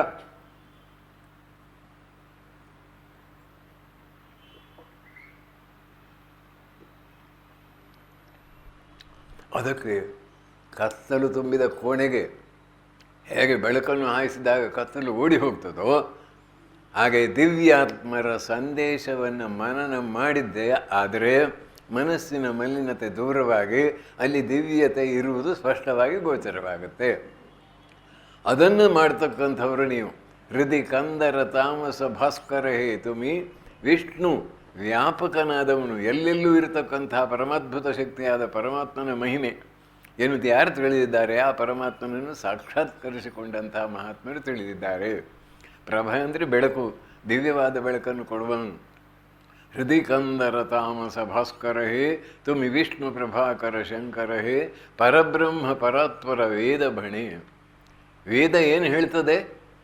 ಯಾರು ಆ ಪರಮಾರ್ಥ ತತ್ವವನ್ನು ಸಾಕ್ಷಾತ್ಕಾರ ಮಾಡಿಕೊಂಡಿದ್ದಾರೋ ಅವರು ಮನುಷ್ಯ ರೂಪದಲ್ಲಿದ್ದರೂ ಕೂಡ ಪರಮಾತ್ಮನ ದಿವ್ಯವಾದ ನೆಲೆಯಾಗಿದ್ದಾರೆ. ಅಲ್ಲಿ ಪರಮಾತ್ಮನನ್ನು ಅವರಲ್ಲಿ ಪೂರ್ಣ ರೀತಿಯಲ್ಲಿ ಪ್ರಕಾಶವಾಗಿದ್ದಾನೆ. ಇದನ್ನು ವೇದ ಹೇಳ್ತದೆ. ನರೇಣ ಅವರೇಣ ಪ್ರೋಕ್ತೋ ಏಷ ಸುವಿಜ್ಞೇಯೋ ಬಹುಧಾ ಚಿಂತ್ಯಮಾನ ಅನನ್ಯ ಪ್ರೋಕ್ತೆ ಗತಿರತ್ರ ನಾಸ್ತಿ ಎಣೀಯಾನ್ ಹೆತರ್ಕೆ ಮಣು ಪ್ರಮಾಣಾತ್ ಅಂತ ಕಠೋಪನಿಷತ್ತಿನಲ್ಲಿ ಹೇಳಿದ್ದಾರೆ. ಅಂದರೆ ಈ ಪರಮಾರ್ಥ ತತ್ವವನ್ನು ಸಾಮಾನ್ಯ ಮನುಷ್ಯರಿಗೆ ಇತರರಿಗೆ ತಿಳಿಸಲಿಕ್ಕೆ ಸಾಧ್ಯವಾಗುವುದಿಲ್ಲ. ಯಾಕಂದರೆ ಇದು ಅತ್ಯಂತ ಸೂಕ್ಷ್ಮವಾದದ್ದು ಮತ್ತು ಅದನ್ನು ಅನುಭವಪಟ್ಟ ವ್ಯಕ್ತಿ ಇತರರಿಗೆ ಹೇಳಿದರೆ ಅವರ ಮನಸ್ಸಿನಲ್ಲಿರುವ ಸಂದೇಹ ದೂರವಾಗ್ತದೆ. ಅವರೇಣ ನರೇಣ ಇನ್ಫೀರಿಯರ್, ಕೆಳಮಟ್ಟದ ವ್ಯಕ್ತಿ ಅಂದರೆ ದೇಹಾತ್ಮ ಬುದ್ಧಿಯಲ್ಲಿಯೇ ಮಗ್ನನಾಗಿದ್ದುಕೊಂಡು ಅದರಲ್ಲಿಯೇ ಪೂರ್ಣ ವಿಶ್ವಾಸವನ್ನು ಇಟ್ಟುಕೊಂಡಂಥ ವ್ಯಕ್ತಿ ಆ ಪರಮಾರ್ಥವನ್ನು ಪರಮಾರ್ಥಕ್ಕೆ ಸಂಬಂಧಪಟ್ಟ ವಿಷಯಗಳನ್ನೆಲ್ಲ ಸಂಗ್ರಹಿಸಿಕೊಂಡಿರಬಹುದು, ಪ್ರವಚನ ಪಟುವಾಗಿಯೂ ಇರಬಹುದು, ಆಮೇಲೆ ನಾನಾ ಸಂಗತಿಗಳನ್ನು ಚೆನ್ನಾಗಿ ತಿಳಿದುಕೊಂಡಿರಲೂಬಹುದು, ಜನರಿಗೆ ತಿಳಿಸಿಕೊಡುವ ಬುದ್ಧಿವಂತಿಕೆಯೂ ಇರಬಹುದು. ಆದರೆ ಸಾಕಾಗೋದಿಲ್ಲ. ಅವರೇಣ ನರೇಣ ಪ್ರೋಕ್ತೋ. ಅವರೇಣ ಅಂದರೆ ಇನ್ಫೀರಿಯರ್, ಅಂದರೆ ದೇಹಾತ್ಮ ಬುದ್ಧಿಯುಳ್ಳ ವ್ಯಕ್ತಿ ಇದನ್ನು ಬೋಧಿಸಿದರೆ ಜನರ ಸಂಶಯ ದೂರವಾಗುವುದಿಲ್ಲ. ಯಾರು ಆ ಅಹಂ ತತ್ವವನ್ನು ದಾಟಿ ಪರಮಾರ್ಥದಲ್ಲಿ ನೆಲೆ ನಿಂತಿದ್ದಾನೋ ಅವನ ವಾಕ್ಯಗಳನ್ನು ಕೇಳಿದಾಗ ಮನುಷ್ಯನ ಹೃದಯದಲ್ಲಿರತಕ್ಕಂಥ ಆ ಮಲಿನತೆ ದೂರವಾಗಿ ಭಗವಂತನಲ್ಲಿ ಶ್ರದ್ಧೆ ದೃಢವಾಗುತ್ತದೆ. ಮಾತ್ರವಲ್ಲ, ಆ ಭಗವಂತನನ್ನು ಪ್ರಾರ್ಥಿಸಿ ತನ್ನ ಬದುಕನ್ನು ಪರಿವರ್ತನೆ ಮಾಡಿಕೊಳ್ಳಲಿಕ್ಕೆ ಸಾಧ್ಯ ಎನ್ನುವ ವಿಶ್ವಾಸವೂ ಮೂಡ್ತದೆ. ಅದನ್ನಲ್ಲಿ ಹೇಳಿದ್ದಾರೆ. ಹೃದಿಕಂದರ ತಾಮಸ ಭಾಸ್ಕರ ಹೇ ತುಮಿ ವಿಷ್ಣು ಪ್ರಭಾಕರ ಶಂಕರ ಹೇ. ಪರಬ್ರಹ್ಮ ಪರಾತ್ಪರ ಗುರು ಉಪಾಸನೆ ನಮ್ಮಲ್ಲಿ ಯಾಕೆ ಬಂತು? ಆ ಗುರು ಉಪಾಸನೆಯೇ ಮುಂದೆ ಅವತಾರ ತತ್ವವನ್ನು ತಿಳಿದುಕೊಳ್ಳೋದಕ್ಕೆ ಸಹಕಾರಿಯಾಯಿತು. ಅದರ ಕಾರಣ ಇದೇ, ಅನುಭವಗಮ್ಯವಾದ್ದು ವಿಚಾರ. ಈ ಆಧ್ಯಾತ್ಮ, ದೇವರು ಇತ್ಯಾದಿ ವಿಚಾರಗಳು ಪುಸ್ತಕದ ಬದನೆಕಾಯಿ ಅಲ್ಲ, ಅನುಭವಕ್ಕೆ ಸಾಕ್ಷಿಯಾಗಿದೆ. ಇದು ಅನುಭವಗಮ್ಯವಾದದ್ದು. ನಾನು ಅನುಭವಿಸಿದ್ದೇನೆ, ನೀವು ಕೂಡ ಅನುಭವಿಸಬಹುದು ಎನ್ನುವುದನ್ನು ಅತ್ಯಂತ ಪ್ರಾಚೀನ ಕಾಲದಲ್ಲಿಯೇ ಋಷಿಮುನಿಗಳು ಸಾರಿದರು. ಜಗತ್ತಿನ ಜನರಿಗೆ ಅವರು ಸಾರಿದ್ದು ನೋಡಿ. ಶೃಣ್ವಂತು ವಿಶ್ವೇ ಅಮೃತಸ್ಯ ಪುತ್ರ ಈ ಧಾಮಾನಿ ದಿವ್ಯಾನಿ ತಸ್ತು. ದಿವ್ಯ ಧಾಮಗಳಲ್ಲಿರ್ತಕ್ಕಂಥ ದೇವತೆಗಳೇ, ನೀವು ಕೂಡ ಕೇಳಿ, ದಾರಿ ಸಿಕ್ಕಿತು. ಈ ಅಜ್ಞಾನದಿಂದ ಪಾರಾಗುವುದಕ್ಕೆ ದಾರಿ ಇದೆ. ಸಮಸ್ತ ಅಜ್ಞಾನಕ್ಕೆ ಅತೀತನಾದಂಥ ಪರಮಾತ್ಮನು ಅಂತರ್ಯದ ಆಳದಲ್ಲಿಯೇ ಇದ್ದಾನೆ. ಆತನನ್ನು ಸಾಕ್ಷಾತ್ಕರಿಸಿಕೊಳ್ಳುವುದರಿಂದಲೇ ಎಲ್ಲ ದುರಂತಗಳು ಶಮನವಾಗುತ್ತವೆ ಎನ್ನುವುದನ್ನು ಸಾರಿದ್ದು ನೋಡಿ. ಅದರಿಂದ ಈ ಸಾಕ್ಷಾತ್ಕಾರದ ಹಂಬಲ ಇದು ನಮ್ಮ ಇಡೀ ಭರತಖಂಡದ ಸಂಸ್ಕೃತಿಯಲ್ಲಿ ಅನುಸ್ಯೂತವಾಗಿ ನಡ್ಕೊಂಡು ಬಂದಿದೆ. ಅದನ್ನು ಈ ಯುಗದಲ್ಲಿ ಪುನಃ ಪ್ರಕಾಶಗೊಳಿಸಿದವರು ಭಗವಾನ್ ಶ್ರೀರಾಮಕೃಷ್ಣರು. ಆಮೇಲೆ ಮನವಾರಣ ಶಾಸನ ಅಂಕುಶ ಹೇ ನರತ್ರಾಣ ತರೇ ಹರಿ ಚಾಕ್ಷುಷ ಹೇ ಗುಣಗಾನ ಪರಾಯಣ ದೇವಗಣೇ ಗುಣಗಾನ ಪರಾಯಣ ದೇವಗಣೇ ಗುರುದೇವ ದಯಾ ಕರು ದೀನ ಜನೇ. ಮನ ಏವ ಮನುಷ್ಯಾಣಂ ಕಾರಣಂ ಬಂಧ ಮೋಕ್ಷಯೋ ಎನ್ನುವ ವಾಕ್ಯ ನಿಮ್ಮಲ್ಲಿ ಹಲವರು ಕೇಳಿದ್ದೀರಿ. ಈ ಮನುಷ್ಯನ ಮನಸ್ಸಿನ ಶಕ್ತಿ ಎಷ್ಟು, ಅದರ ಆಳ ಅಗಲ ಏನು, ಅದು ಪಡೆಯಬಹುದಾದ ಸಿದ್ಧಿ ಏನು ಎಂಬುದನ್ನು ನಮ್ಮ ಯೋಗಶಾಸ್ತ್ರದಲ್ಲಿ ಋಷಿಮುನಿಗಳಿಗೂ ಗೊತ್ತಿದ್ದ ಸಂಗತಿ. ಅದನ್ನು ಹೇಳಿದ್ದಾರೆ ಅಲ್ಲಿ. ಈ ಮನಸ್ಸನ್ನು ಸ್ವಾಧೀನಕ್ಕೆ ತಾರದೇ ಇದ್ದರೆ ಎಂಥ ದುರಂತ ನಡೀತದೆ ಎನ್ನುವುದಕ್ಕೆ ಬೇಕಾದಷ್ಟು ಸಾಕ್ಷಿ ಆಧಾರಗಳು ನಮಗೆ ಜಗತ್ತಿನ ಇತಿಹಾಸದಲ್ಲಿ ಸಿಗ್ತಾ ಇವೆ. ರೋಮ್ ಸಾಮ್ರಾಜ್ಯವಾಗಲಿ, ಡಿಕ್ಲೈನ್ ಆಫ್ ದ ವೆಸ್ಟ್ ಅಂತ ಹೇಳಿ ಬರೆದಿದ್ದಾರೆ. ಅದರಲ್ಲಿ ಎಲ್ಲ ಹೇಳುವುದು ಇಷ್ಟೇ, ಮನಸ್ಸು ಸ್ವಾಧೀನ ತಪ್ಪಿ ಹೋಯಿತು, ಇಂದ್ರಿಯ ಸುಖವೇ ಸರ್ವಸ್ವ ಎನ್ನುವ ಭಾವನೆ ಬಂತು. ಆಮೇಲೆ ಈ ಜಡವಾದ, ಆದಷ್ಟು ಈ ಭೋಗಭಾಗ್ಯಗಳೇ ಮುಖ್ಯ, ಅರ್ಥಕಾಮಗಳೇ ಮುಖ್ಯ, ಧರ್ಮ ಮೋಕ್ಷ ಅಥವಾ ಆಧ್ಯಾತ್ಮಿಕವಾದಂಥ ಮೌಲ್ಯಗಳಿಗೇನು ಹೆಚ್ಚು ಬೆಲೆ ಇಲ್ಲ ಎನ್ನತಕ್ಕಂಥ ಭಾವನೆ ಬಂದೇ ನಾಗರಿಕತೆ ನಾಶವಾಗಿದೆ ಅಂತ ಇತಿಹಾಸ ತಿಳಿಸಿಕೊಡ್ತದೆ. ಆದರೆ ಅದನ್ನು ಮನಸ್ಸನ್ನು ಒಂದು ಹದ್ದುಬಸ್ತಿಗೆ ತರುವುದಕ್ಕೆ, ನಿಯಂತ್ರಣಕ್ಕೆ ತರುವುದಕ್ಕೆ ಧರ್ಮದ ಹಿನ್ನೆಲೆ ಇಲ್ಲದಿದ್ದರೆ ಸಾಧ್ಯವಾಗುವುದಿಲ್ಲ. ಅದರಿಂದ ಈ ಮನವಾರಣ ಅಂಕುಶಹೇ. ನಿನ್ನ ಜೀವನವನ್ನು ಅಧ್ಯಯನ ಮಾಡಿದ್ದಾದರೆ, ನಿನ್ನ ಉಪದೇಶಗಳನ್ನು ಮನನ ಮಾಡಿದ್ದಾರೆ, ನಿನ್ನ ಶಿಷ್ಯರ ಮೂಲಕ ನೀನು ದಿವ್ಯವಾದಂಥ ಅಧ್ಯಾತ್ಮದ ಅಮೃತ ಸಂದೇಶವನ್ನು ಕೊಟ್ಟು ಅವರನ್ನು ಪರಿವರ್ತನೆ ಮಾಡಿ ಜಗತ್ತಿನ ಎದುರಿಗೆ ಒಂದು ಉಜ್ವಲವಾದ ಆದರ್ಶವನ್ನು ಬೆಳಗಿದ್ದನ್ನು ಯೋಚನೆ ಮಾಡಿದರೆ ಮನಸ್ಸು ಸ್ವಾಧೀನಕ್ಕೆ ಬರುತ್ತದೆ. ಸ್ವಲ್ಪ ಚಿಂತನೆ ಮಾಡಿದರೆ, ಎಲ್ಲರೂ ಅಲ್ಲ, ಸ್ವಲ್ಪವಾದರೂ ಶ್ರದ್ಧಾಭಕ್ತಿ ಇರಬೇಕು. ಬರುವಾಗ, ಜಗತ್ತಿಗೆ ಬರುವಾಗ ತೆಗೆದುಕೊಂಡು ಬಂದದ್ದು ಸ್ವಲ್ಪವಾದರೂ ಇರಬೇಕು. ಎಲ್ಲರಿಗೂ ಗೊತ್ತಾಗ್ತದೆ ಅಂತೆಲ್ಲ ಅದು. ಆದರೆ ಸಮಾಜದಲ್ಲಿ ಗುಣಾಧಿಕೈ ಗೃಹೀತೋನುಷ್ಠೀಯಮಾನಶ್ಚ ಧರ್ಮ ಪ್ರಚಯಂ ಗಮಿಷ್ಯತಿ ಅಂತ ಶಂಕರಾಚಾರ್ಯರು ಭಾಷ್ಯದಲ್ಲಿ ಬರೀತಾರೆ. ಗುಣಾಧಿಕರಿಂದ, ಸಜ್ಜನರಿಂದ, ಸುಸಂಸ್ಕೃತರಿಂದ, ಧರ್ಮದಲ್ಲಿ ಸ್ವಲ್ಪವಾದ ವಿಶ್ವಾಸ ಇದ್ದವರಿಂದ ಈ ಧರ್ಮದ ಸಂದೇಶ ಸರಿಯಾಗಿ ಮನನ ಮಾಡಲ್ಪಟ್ಟು ಅರಗಿಸಿಕೊಂಡು ಅದನ್ನು ಸ್ವಲ್ಪ ಮಟ್ಟಿಗೆ ಅನುಷ್ಠಾನ ಮಾಡಿದರೆ ಅದು ಬಹುಬೇಗನೆ ಸಮಸ್ತ ಜನಾಂಗಕ್ಕೂ ಹೋಗುತ್ತದೆ. ಸ್ವಾತಂತ್ರ್ಯ ಪೂರ್ವದಲ್ಲಿ ನೋಡಿ, ಒಬ್ಬ ಗಾಂಧೀಜಿ ನನ್ನ ರಾಮನಾಮದಲ್ಲಿ ಇರ್ತಕ್ಕಂಥ ನನ್ನ ಭಕ್ತಿಯನ್ನು ತೆಗೆದ್ರೆ ನಾನು ಉಳಿಯುವುದಿಲ್ಲ ಅಂದರು. ಪ್ರಾರ್ಥನೆಯಲ್ಲಿರುವ ನನ್ನ ಅಭಿಮಾನ, ವಿಶ್ವಾಸವನ್ನು ತೆಗೆದ್ರೆ ನಾನು ಉಳಿಯುವುದಿಲ್ಲ ಅಂದರು. 21 ದಿನ ಅವರು ತೀವ್ರವಾದಂಥ ಈ ಉಪವಾಸವನ್ನೆಲ್ಲ ಮಾಡಿ ಆಮೇಲೆ ಅವರಿಗೆ ಕೊನೆಗೆ 21ನೇ ದಿನ ಈ ಶರಬತ್ತು ಕೊಟ್ಟಾಗ ಅವರು ಹೇಳಿದ್ದು, ನಿಮ್ಮ ಶರಬತ್ತಿನಿಂದ ನಾನು ಉಳಿದದ್ದಲ್ಲ, ನೀರಿನಿಂದಲ್ಲ, ರಾಮನ ಕೃಪೆಯಿಂದ ಉಳಿದದ್ದು. ಇಂಥ ಒಂದು ಶ್ರದ್ಧೆ ಆ ಕಾಲದ ಜನರಲ್ಲಿ ಸ್ವಲ್ಪ ಮಟ್ಟಿಗಾದರೂ ಶ್ರದ್ಧೆಯನ್ನು ಉಂಟು ಮಾಡಿತ್ತು. ನಂತರ ಬಂದವರು ಆ ದೇವರ ದಿಂಡ್ರನ್ನು ಸೆಕ್ಯುಲರ್ ಕಂಟ್ರಿಯಲ್ಲಿ ಅದಕ್ಕೆ ಜಾಗ ಇಲ್ಲ ಅಂತ ಹೇಳಿ ಇವತ್ತೇನಾಗಿದೆ, ಯಾವುದರಲ್ಲಿ ಶ್ರದ್ಧಾ ಬಂದಿದೆ, ಅರ್ಥಕಾಮ ಮಾತ್ರ ಸರ್ವಸ್ವವೇ ಅಂತ ಗೊತ್ತಾಗಿದೆ. ಎಲ್ಲರೂ ಕೂಡ ಲಂಚವಂಚನೆಯ ಪ್ರಕರಣದಲ್ಲಿ ಟಾಪ್ ಟು ಬಾಟಮ್ ಅಂತ ಹೇಳ್ತಾರೆ, ವಿವರಣೆ ಕೊಡ್ತಾರೆ. ಇದಕ್ಕೆ ಕಾರಣ ಏನು? ಧರ್ಮದ ಅವನತೆ, ಅರ್ಥಕಾಮಗಳೇ ಮುಖ್ಯ ಅಂತ ಹೇಳುವ ಭಾವನೆ. ಅದರಿಂದ ಈಗ ಮನಸ್ಸನ್ನು ಒಂದು ಹದ್ದು ಬಸ್ತಿಗೆ ತಂದು ಅದನ್ನು ಸತ್ಪಥದಲ್ಲಿ ನಡೆಸಲಿಕ್ಕೆ ಬೇಕಾದ ಪ್ರೇರಣೆ ಎಲ್ಲಿಂದ ಸಿಗ್ತದೆ? ಮನವಾರಣ ಶಾಸನ ಅಂಕುಶಹಿ ನರತ್ರಾಣತರೆ ಹರಿಚಾಕ್ಷುಷಹಿ ಗುಣಗಾನ ಪರಾಯಣ. ಪರಮ ಪರಿಶುದ್ಧಾತ್ಮರನ್ನು ಅಥವಾ ದೇವತಾ ಸಮಾನರಾದವರನ್ನು, ಸಿದ್ಧಪುರುಷರನ್ನು, ಮಹಾಪುರುಷರನ್ನು, ಅವತಾರ ಪುರುಷರನ್ನು ದೇವತೆಗಳು ಕೂಡ ಸ್ತುತಿಸ್ತಾರೆ ಅಂತ ಇದೆ. ಆಮೇಲೆ ಕುಲಕುಂಡಲಿನಿ ಘುಮ ಭಂಜಕ ಹೇ ಹೃದಯ ಗ್ರಂಥಿ ವಿದಾರಣ ಕಾರಣ ಹೇ ಮಮ ಮಾನಸ ಚಂಚಲ ರಾತ್ರ ದಿನೇ ಮಮ ಮಾನಸ ಚಂಚಲ ರಾತ್ರ ದಿನೇ ಗುರುದೇವ ದಯಾ ಕರು ದೀನ ಜನೇ ಗುರುದೇವ ದಯಾ ಕರು ದೀನ ಜನೇ. ಕುಲಕುಂಡಲಿನಿ, ಪ್ರತಿಯೊಬ್ಬ ವ್ಯಕ್ತಿಯ ಅಂತರ್ಯದ ಆಳದಲ್ಲಿ ಈ 3 ಎಲುಬುಗಳು ಸೇರ್ತಕ್ಕಂಥ ಈ ನಮ್ಮ ಕಶೇರುಕ ಅದರ ಕೆಳಗಡೆ ಇರತಕ್ಕಂಥ ಜಾಗದಲ್ಲಿ ನಮ್ಮ ಜನ್ಮಾಂತರದ ಸಂಸ್ಕಾರಗಳೆಲ್ಲ ಸೂಕ್ಷ್ಮವಾಗಿ ಮೂಲಾಧಾರ ಚಕ್ರ ಅಂತ ಹೇಳ್ತಾರೆ. ಆ ಮೂಲಾಧಾರ ಚಕ್ರದಲ್ಲಿ ಸುಪ್ತವಾಗಿ ಇರ್ತವೆ. ಇದು ಅದರಿಂದ ಆ ಶಕ್ತಿ, ಕುಲಕುಂಡಲಿನಿ ಶಕ್ತಿ, ಆಧ್ಯಾತ್ಮಿಕ ಶಕ್ತಿ ಸಂಪೂರ್ಣವಾಗಿ ಮನುಷ್ಯನನ್ನು ಈ ದೇಹಕ್ಕೆ ಮತ್ತು ಆತನು ಮಾಡಿದ ಕರ್ಮಗಳಿಗೂ ಫಲ ಬರುವುದಕ್ಕೆ ಬೇಕಾದಂಥ ಪ್ರವೃತ್ತಿಯನ್ನು ಆತನ ಮನಸ್ಸಿನಲ್ಲಿ ಉದಿಸುವಂತೆ ಮಾಡುತ್ತವೆ. ಆ ಕುಲಕುಂಡಲಿ ನಿದ್ರೆ ಅದನ್ನು ಭೇದಿಸತಕ್ಕಂಥ ಆ ಶಕ್ತಿ ಯಾರು? ಗುರುಶಕ್ತಿ. ಕುಲಕುಂಡಲಿನಿ ಘುಮ ಭಂಜಕ ಹೇ ಹೃದಯ ಗ್ರಂಥಿ ವಿದಾರಣ ಕಾರಕ ಹೇ. ಹೃದಯದಲ್ಲಿ ಗ್ರಂಥಿ ಆಗಿಬಿಟ್ಟಿದೆ, ಚಿತ್ತ ಜಡ ಗ್ರಂಥಿ ಅಂತ ಹೇಳ್ತಾರೆ. ಯಾವುದದು ಚಿತ್ತ ಜಡ ಗ್ರಂಥಿ ಅಂದರೆ ನಾನು ನಾನು ನಾನು ಅಂತ ಆಲೋಚನೆ ಮಾಡಿ. ನಾನು ಅಂದರೆ ಏನು? ನಾನು ಈ ಶರೀರ ಮಾತ್ರವೇ? ನನ್ನ ಶರೀರ ಅಂತ ಹೇಳ್ತಾರೆ, ನನ್ನ ಹಾರ್ಮೋನಿಯಂ ಅಂತ ಹೇಳ್ತಾರೆ, ನನ್ನ ಮೈಕು ಅಂತ ಹೇಳ್ತೇವೆ. ನಾನೇ ಮೈಕಲ್ಲ, ನಾನೇ ಹಾರ್ಮೋನಿಯಂ ಅಲ್ಲ. ನನ್ನ ಕುದುರೆ, ನನ್ನ ಹಸು ಅಂದರೆ ನಾನೇ ಹಸು ಅಲ್ಲ, ನಾನೇ ಕುದುರೆ ಅಲ್ಲ. ನನ್ನ ಮನೆ ಅಂದರೆ ನಾನೇ ಮನೆಯಲ್ಲ. ಹಾಗೆ ನನ್ನ ದೇಹ ಅಂದರೆ ನಾನೇ ದೇಹ ಅಲ್ಲ. ನನ್ನ ಮನಸ್ಸು ಅಂದರೆ ನಾನೇ ಮನಸ್ಸಲ್ಲ. ನನ್ನ ಬುದ್ಧಿ ಅಂದರೆ ನಾನೇ ಬುದ್ಧಿ ಅಲ್ಲ. ಹಾಗಾದರೆ ನಾನು ನಾನು ಎನ್ನತಕ್ಕಂಥದ್ದೇನು?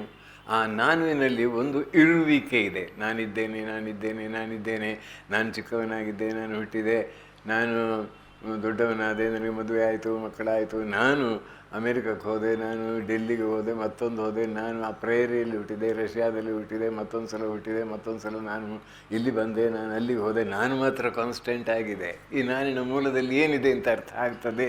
ಯೋಚನೆ ಮಾಡಿ ನೋಡಿ. ನಾನು ನಾನು ನಾನು ಅಂದರೆ ನಾನು ಇದ್ದೇನೆ ಅಂತ ಹೇಳುತ್ತಾನೆ. ಇರುವಿಕೆ ಆಗಿದೆ ಅದು ಒಂದು. ಎರಡನೇದೆ ನಾನು ಅರಿವು ಇರವು ಇದೆ ಇದೆ ಇದೆ ಇದ್ದೇನೆ ಇದ್ದೇನೆ ಇದ್ದೇನೆ ಇದ್ದೇನೆ ಅಂತ ನನಗೆ ಅರಿವಾಗ್ತದೆ. ಅರಿವು ಇರವು. ಈ ಅರಿವು ಇರುವಿನ ಸತ್ಯ ಆತ್ಮವು ತನ್ನನ್ನು ತಾನು ಶರೀರ ಅಂತ ತಿಳಿದುಕೊಂಡು ಆ ನಾನುವಿನ ಸುತ್ತಮುತ್ತ ನಾನಾ ಆಸಕ್ತಿಗಳನ್ನು ಕಟ್ಟಿಕೊಂಡು ಈ ಬಂದು ಹೋಗುವ ಕೆಲಸ ಮಾಡ್ತಾ ಇರ್ತದೆ ಅಂತ ಋಷಿಗಳು ಕಂಡುಹಿಡಿದದ್ದು. ಕುಲಕುಂಡಲಿನಿ ಘುಮ ಭಂಜಕ ಹೇ ಹೃದಯ ಗ್ರಂಥಿ ವಿದಾರಣಕಾರಕ ಹೇ. ಆ ಹೃದಯದ ಗ್ರಂಥಿಯನ್ನು, ಆ ಗ್ರಂಥಿ ಗಟ್ಟಿಯಾಗಿ ಅಂಟ್ಕೊಂಡಿದೆ. ನಾನು ಈ ಶರೀರದ ಜೊತೆಗೆ, ಶರೀರಾತ್ಮ ಬುದ್ಧಿ ಸಂಸ್ಕಾರಗಳ ಜೊತೆಗೆ ಆ ಕರ್ಮದ ನಿಯಮ, ಕರ್ಮದ ಫಲವನ್ನು ಅನುಭವಿಸೋದಕ್ಕೆ ಬೇಕಾದ ಪ್ರವೃತ್ತಿ ಆ ಜೀವದಲ್ಲಿ ಅಂಟಿಕೊಂಡಿದೆ. ಹೃದಯ ಗ್ರಂಥಿ ಅದನ್ನು ಕಡಿಲಿಕ್ಕೆ ಮನುಷ್ಯನಿಗೆ ಸಾಧ್ಯವೇ? ನಿಮ್ಮಲ್ಲಿ ಯಾರಿಗಾದರೂ ನಿಮ್ಮ ಹೆಗಲ ಮೇಲೆ ಕೂತ್ಕೊಳ್ಳಿಕ್ಕಾಗುತ್ತಾ? ಆಗೋದಿಲ್ಲ. ಅದೇ ರೀತಿಯಲ್ಲಿ ಇದನ್ನು ಬಿಡಿಸ್ಕೊಳ್ಳಿಕ್ಕೆ ಆಗೋದಿಲ್ಲ. ಅದನ್ನು ಬಿಡಿಸಬೇಕಾದರೆ ಸರ್ವಶಕ್ತನಾದ ಭಗವಂತನ ವಿಶೇಷ ಕೃಪೆಯಿಂದ ಅಥವಾ ಅವನ ಆವಿರ್ಭಾವ ಅಥವಾ ಅಲ್ಲಿ ವ್ಯಕ್ತವಾಗತಕ್ಕಂತಹ ಸಿದ್ಧಪುರುಷರ, ಮಹಾಪುರುಷರ, ಅವತಾರ ಪುರುಷರ ಕೃಪೆಯಿಂದ ಮಾತ್ರ ಬ್ರಹ್ಮ ಬರಹ ದೂರವಾಗುತ್ತೆ ಅಥವಾ ಅದನ್ನು ನಾಶ ಮಾಡಲಿಕ್ಕೆ ಸಾಧ್ಯ. ಕುಲಕುಂಡಲಿನಿ ಘುಮ ಭಂಜಕ ಹೇ ಹೃದಯ ಗ್ರಂಥಿ ವಿದಾರಣ ಕಾರಕ ಹೇ ಮಮ ಮಾನಸ ಚಂಚಲ ರಾತ್ರದಿನೇ. ಮನುಷ್ಯರ ಮನಸ್ಸು ಹೇಗೆ ಇದೆ ಈಗಿನ ಕಾಲದಲ್ಲಿ, ಯಾವ ಕಾಲದಲ್ಲಿ ಆಗಲಿ ಮನಸ್ಸು ಅತ್ಯಂತ ಚಂಚಲವಾದದ್ದು. ಮಾನಸ ಚಂಚಲ ರಾತ್ರದಿನೇ. ಆದ್ದರಿಂದ ಹೇ ಗುರುದೇವ, ನೀನು ದಯ ಮಾಡು, ಕೃಪೆ ಮಾಡು, ಇದನ್ನು ಸರಿ ಮಾಡು.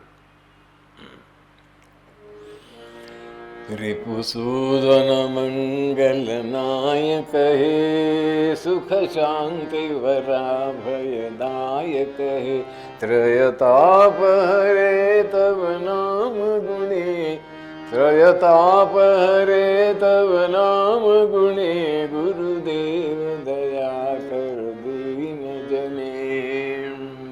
ರಿಪುಗಳು 6 ಅಂತ ಹೇಳ್ತಾರೆ. ಕಾಮ, ಕ್ರೋಧ, ಲೋಭ, ಮೋಹ, ಮದ, ಮತ್ಸರ, ಆಮೇಲೆ ಅಹಂಕಾರ, ಮಮಕಾರ, ಸಂಶಯ ಇತ್ಯಾದಿ. ಇದರಿಂದ ಹೇಗೆ ಮನುಷ್ಯನು ಬದ್ಧನಾಗಿದ್ದಾನೆ ಆಲೋಚನೆ ಮಾಡಿ ನೋಡಿ. ರಿಪುಸೂದನ ಅದನ್ನು ದೂರ ಮಾಡೋದು ಯಾರಿಗೂ ಗೊತ್ತಾಗ್ತದೆ. ಸೈಕಾಲಜಿಸ್ಟ್ ಹೇಳಿದರೆ ಇನ್ನೂ ಆಲೋಚನೆ ಮಾಡ್ತಾ ಇದ್ದಾರೆ, ಇದೆಲ್ಲ ಕೆಟ್ಟದ್ದು ಅಂತ ಹೇಳ್ತಾ ಇದ್ದಾರೆ. ಅದೆಲ್ಲ ಕೆಟ್ಟದಾದರೆ ಅದನ್ನು ತೆಗೆಯೋದು ಹೇಗೆ, ಯಾವ ಉಪಾಯ ಏನು? ಟ್ಯಾಬ್ಲೆಟ್ಸಿನಿಂದ ಕಂಟ್ರೋಲ್ ಮಾಡಲಿಕ್ಕಾಗುತ್ತಾ ಅದನ್ನು? ಸ್ವಲ್ಪ ಮಟ್ಟಿಗೆ ಆಗ್ಬೋದು. ಆದರೆ ಒಂದು ಮನುಷ್ಯನ ಅವ್ಯವಸ್ಥೆ ನೋಡಿ, ಆ ಮನಸ್ಸು ಅವ್ಯವಸ್ಥಿತವಾದರೆ, ಕಾಮದ ಹೊಡೆತಕ್ಕೆ ಸಿಕ್ಕಿ ಗನ್ ಪಾಯಿಂಟಿನಿಂದ ಹೆಣ್ಣು ಮಕ್ಕಳನ್ನು ಎದುರಿಸಿ ಮದುವೆ ಮಾಡಿಕೊಳ್ಳೋದಂದರೆ ಎಲ್ಲಿವರೆಗೆ ಮನುಷ್ಯ ಹೋಗ್ತಾನೆ ಕಾಮಕವಶನಾಗಿ? ಕ್ರೋಧ ಬಂದರೆ ಹಿಂದೆ ಮುಂದೆ ನೋಡ್ತೇವೆ, ಕೊಲೆಯಂಥ ಕೆಲಸ ಪಾಪಕೃತ್ಯವನ್ನು ಮಾಡ್ತಾನಲ್ಲ. ಲೋಭ, ಮೋಹ, ಮತ, ಮತ್ಸರ, ಹೊಟ್ಟೆಕಿಚ್ಚು ಏನು 6ನೇದದು. ಅರಿಷಡ್ವರ್ಗಗಳಲ್ಲಿ ಅಥವಾ ಅರಿಷಡ್ವರ್ಗದಲ್ಲಿ 6ನೇದೇ ಇದು ಹೊಟ್ಟೆಕಿಚ್ಚು ಅಥವಾ ಮತ್ಸರ. ನಾನು ತಮಾಷೆಗೆ ಹೇಳೋದು, ಮತ್ಸರಮ್ಮ, ಆಮೇಲೆ ದ್ವೇಷಪ್ಪ, ದ್ವೇಷಪ್ಪನ ಹೆಂಡತಿ ಹೆಸರು ಮತ್ಸರಮ್ಮ ಅಂತ.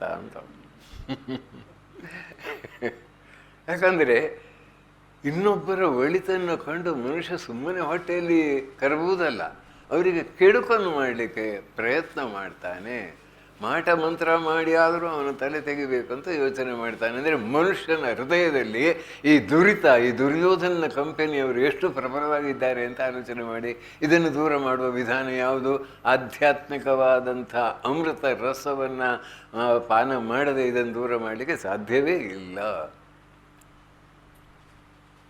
ರಿಪುಸೂದನ ಮಂಗಲ ನಾಯಕ ಹೇ, ಸುಖ ಶಾಂತಿ ವರಾಭಯದಾಯಕ ಹೇ, ತ್ರಯತಾಪಹರೇ, ತ್ರಿವಿಧವಾದ ತಾಪತ್ರಯಗಳು ದೂರವಾಗ್ತವೆ ನಿನ್ನ ನಾಮಗುಣದಿಂದ. ಹೇ ಗುರುದೇವ ದಯಮಾಡು. ಅಭಿಮಾನ ಪ್ರಭಾವ ವಿಮರ್ದಕ ಹೇ, ಗತಿಹೀನ ಜನೇ ತುಮಿ ರಕ್ಷಕ ಹೇ, ಚಿತ ಶಂಕಿತ ವಂಚಿತ ಭಕ್ತಿ ಧನೆ, ಚಿತ ಶಂಕಿತ ವಂಚಿತ ಭಕ್ತಿ ಧನೆ, ಗುರುದೇವ ದಯಾ ಕರು ದೀನ ಜನೆ, ಗುರುದೇವ ದಯಾ ಕರು ದೀನ ಜನೆ. ತವ ನಾಮ ಸದಾ ಶುಭ ಸಾಧಕ ಹೇ. ಇದು ಬಂಗಾಳಿ ಭಾಷೆಯಲ್ಲಿದ್ದರೂ ಈ ಹಾಡು ಎಲ್ಲ ಸಂಸ್ಕೃತ ಶಬ್ದಗಳೇ, ಎಲ್ಲ ಸುಲಭವಾಗಿ ಅರ್ಥವಾಗ್ತದೆ. ಆ ಬಂಗಾಳಿ ಭಾಷೆಯವರು ಸಂಸ್ಕೃತ ಭಾಷೆಯ ರತ್ನಗಳನ್ನೆಲ್ಲ ಸೂರ್ಯ ಹೊಡೆದು ತಮ್ಮ ಭಾಷೆಯನ್ನು ಬಲವಾಗಿ ಮಾಡಿಕೊಂಡಿದ್ದಾರೆ ನೋಡಿ.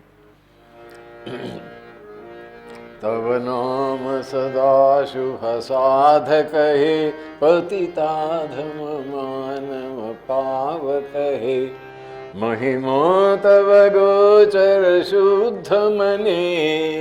ಆಗ ನಾನು ಹೇಳಿದೆ, ಶುದ್ಧ ಮನಸ್ಸಿಗೆ ನಿನ್ನ ಮಹಿಮೆ ಗೋಚರವಾಗುತ್ತದೆ, ಇಲ್ಲದಿದ್ದರೆ ಆಗೋದಿಲ್ಲ. ಮಹಿಮಾ ತವ ಗೋಚರ ಶುದ್ಧ ಮನೆ, ಗುರುದೇವ ದಯಾ ಕರು ದೀನ ಜನೆ. ಜಯ ಸದ್ಗುರು ಈಶ್ವರ ಪ್ರಾಪಕ ಹೇ, ಭವ ರೋಗ ವಿಕಾರ ವಿನಾಶಕ ಹೇ, मन ये न रहे तव श्री चरणे, गुरुदेव दया कर दीन जने. ಈ ಪ್ರಾರ್ಥನೆಯೊಂದಿಗೆ ಇಂದಿನ ವಿಷಯವನ್ನು ಕುರಿತು ಚಿಂತನೆ ನಡೆಸೋಣ. ಅವತಾರ ತತ್ವದ ಬಗ್ಗೆ ಭಗವಂತನಾದ ಶ್ರೀಕೃಷ್ಣ 5,000 ವರ್ಷಗಳ ಹಿಂದೆ ಸರಿಯಾಗಿ ತಿಳಿಸಿಕೊಟ್ಟಿದ್ದಾನೆ. 2ನೇ ಮತ್ತು 3ನೇ ಅಧ್ಯಾಯದಲ್ಲಿ ಭಗವದ್ಗೀತೆಯನ್ನು ನೀವು ನೋಡ್ತೀರಿ. ಆತ್ಮದ ಅಮರತ್ವ, ಆತ್ಮದ ನೈಜ ಸ್ವಭಾವ, ಆತ್ಮತತ್ವವನ್ನು ತಿಳಿದುಕೊಂಡು ಹೇಗೆ ತನ್ನ ಬದುಕನ್ನು ಸಾರ್ಥಕಗೊಳಿಸಿಕೊಳ್ಳಬಹುದು, ಆತ್ಮ ಸಾಕ್ಷಾತ್ಕಾರಕ್ಕಾಗಿ ಮನುಷ್ಯನು ಮಾಡತಕ್ಕ ಕರ್ತವ್ಯಗಳನ್ನು ಆ ನಿಟ್ಟಿನಲ್ಲಿ ಹೇಗೆ ಪರಿವರ್ತಿಸಿಕೊಳ್ಳಬಹುದು ಎಂಬುದನ್ನು ಭಗವಂತ ತಿಳಿಸಿದ್ದು ಅರ್ಜುನನಿಗೆ 2ನೇ ಅಧ್ಯಾಯದಲ್ಲಿ. ಆಮೇಲೆ ಹೇಗೆ ಈ ಜಗತ್ತಿನಲ್ಲಿ ನಾವು ಕೆಲಸ ಮಾಡಬೇಕೆನ್ನುವುದನ್ನು ತಿಳಿಸಿಕೊಟ್ಟಿದ್ದಾನೆ. ಯಾವ ತತ್ವದ ಆಧಾರದಿಂದ ಸತ್ಯದ ನೆಲೆಗಟ್ಟಿನ ಮೇಲೆ ನಮ್ಮ ಬದುಕನ್ನು ನಾವು ಹೇಗೆ ಪರಿವರ್ತಿಸಿಕೊಳ್ಳಬಹುದು ಎನ್ನುವುದನ್ನು ತಿಳಿಸಿಕೊಟ್ಟದ್ದು. ಅಲ್ಲಿ ಕರ್ಮಣಿ ಏವತೇ ಅಧಿಕಾರ ಮಾ ಫಲೇಶು ಕದಾಚನ. ನಿನಗೆ ಕರ್ಮದಲ್ಲಿ ಅಧಿಕಾರ, ಫಲದಲ್ಲಿ ಅಲ್ಲ. ಯಾಕೆ? ಫಲದಲ್ಲಿ ಆಸಕ್ತನಾದರೆ ಆ ಫಲ ನಿನಗೆ ಪ್ರಾಪ್ತಿಯಾಗ್ತದೆ. ಫಲ ಪ್ರಾಪ್ತಿ ಆಗಬೇಕಾದರೆ ಜನ್ಮ ಬರುತ್ತೆ. ತಿರುಗಿ ಜನ್ಮ ಬಂದರೆ ತಿರುಗಿ ನಾನಾ ರೀತಿಯ ಆಕರ್ಷಣೆಗಳಿಂದ ಒಳಗಾಗಿ ನೀನು ಮತ್ತಷ್ಟು ಕರ್ಮಗಳನ್ನು ಮಾಡಿ ಬಂದು ಹೋಗುವ ಕೆಲಸ ಆಗೋದಿಲ್ಲ. ಅದರಿಂದ ಕರ್ಮ ಮಾಡುವುದನ್ನು ಭಗವದರ್ಪಿತ ಬುದ್ಧಿಯಿಂದ ಮಾಡಿದರೆ ಬಂಧನಕ್ಕೆ ಕಾರಣವಾಗುವುದಿಲ್ಲ. ತೇ ತವ ತತ್ವಜ್ಞಾನಿನಃ ಕರ್ಮಣಿ ಈವ ಅಧಿಕಾರ.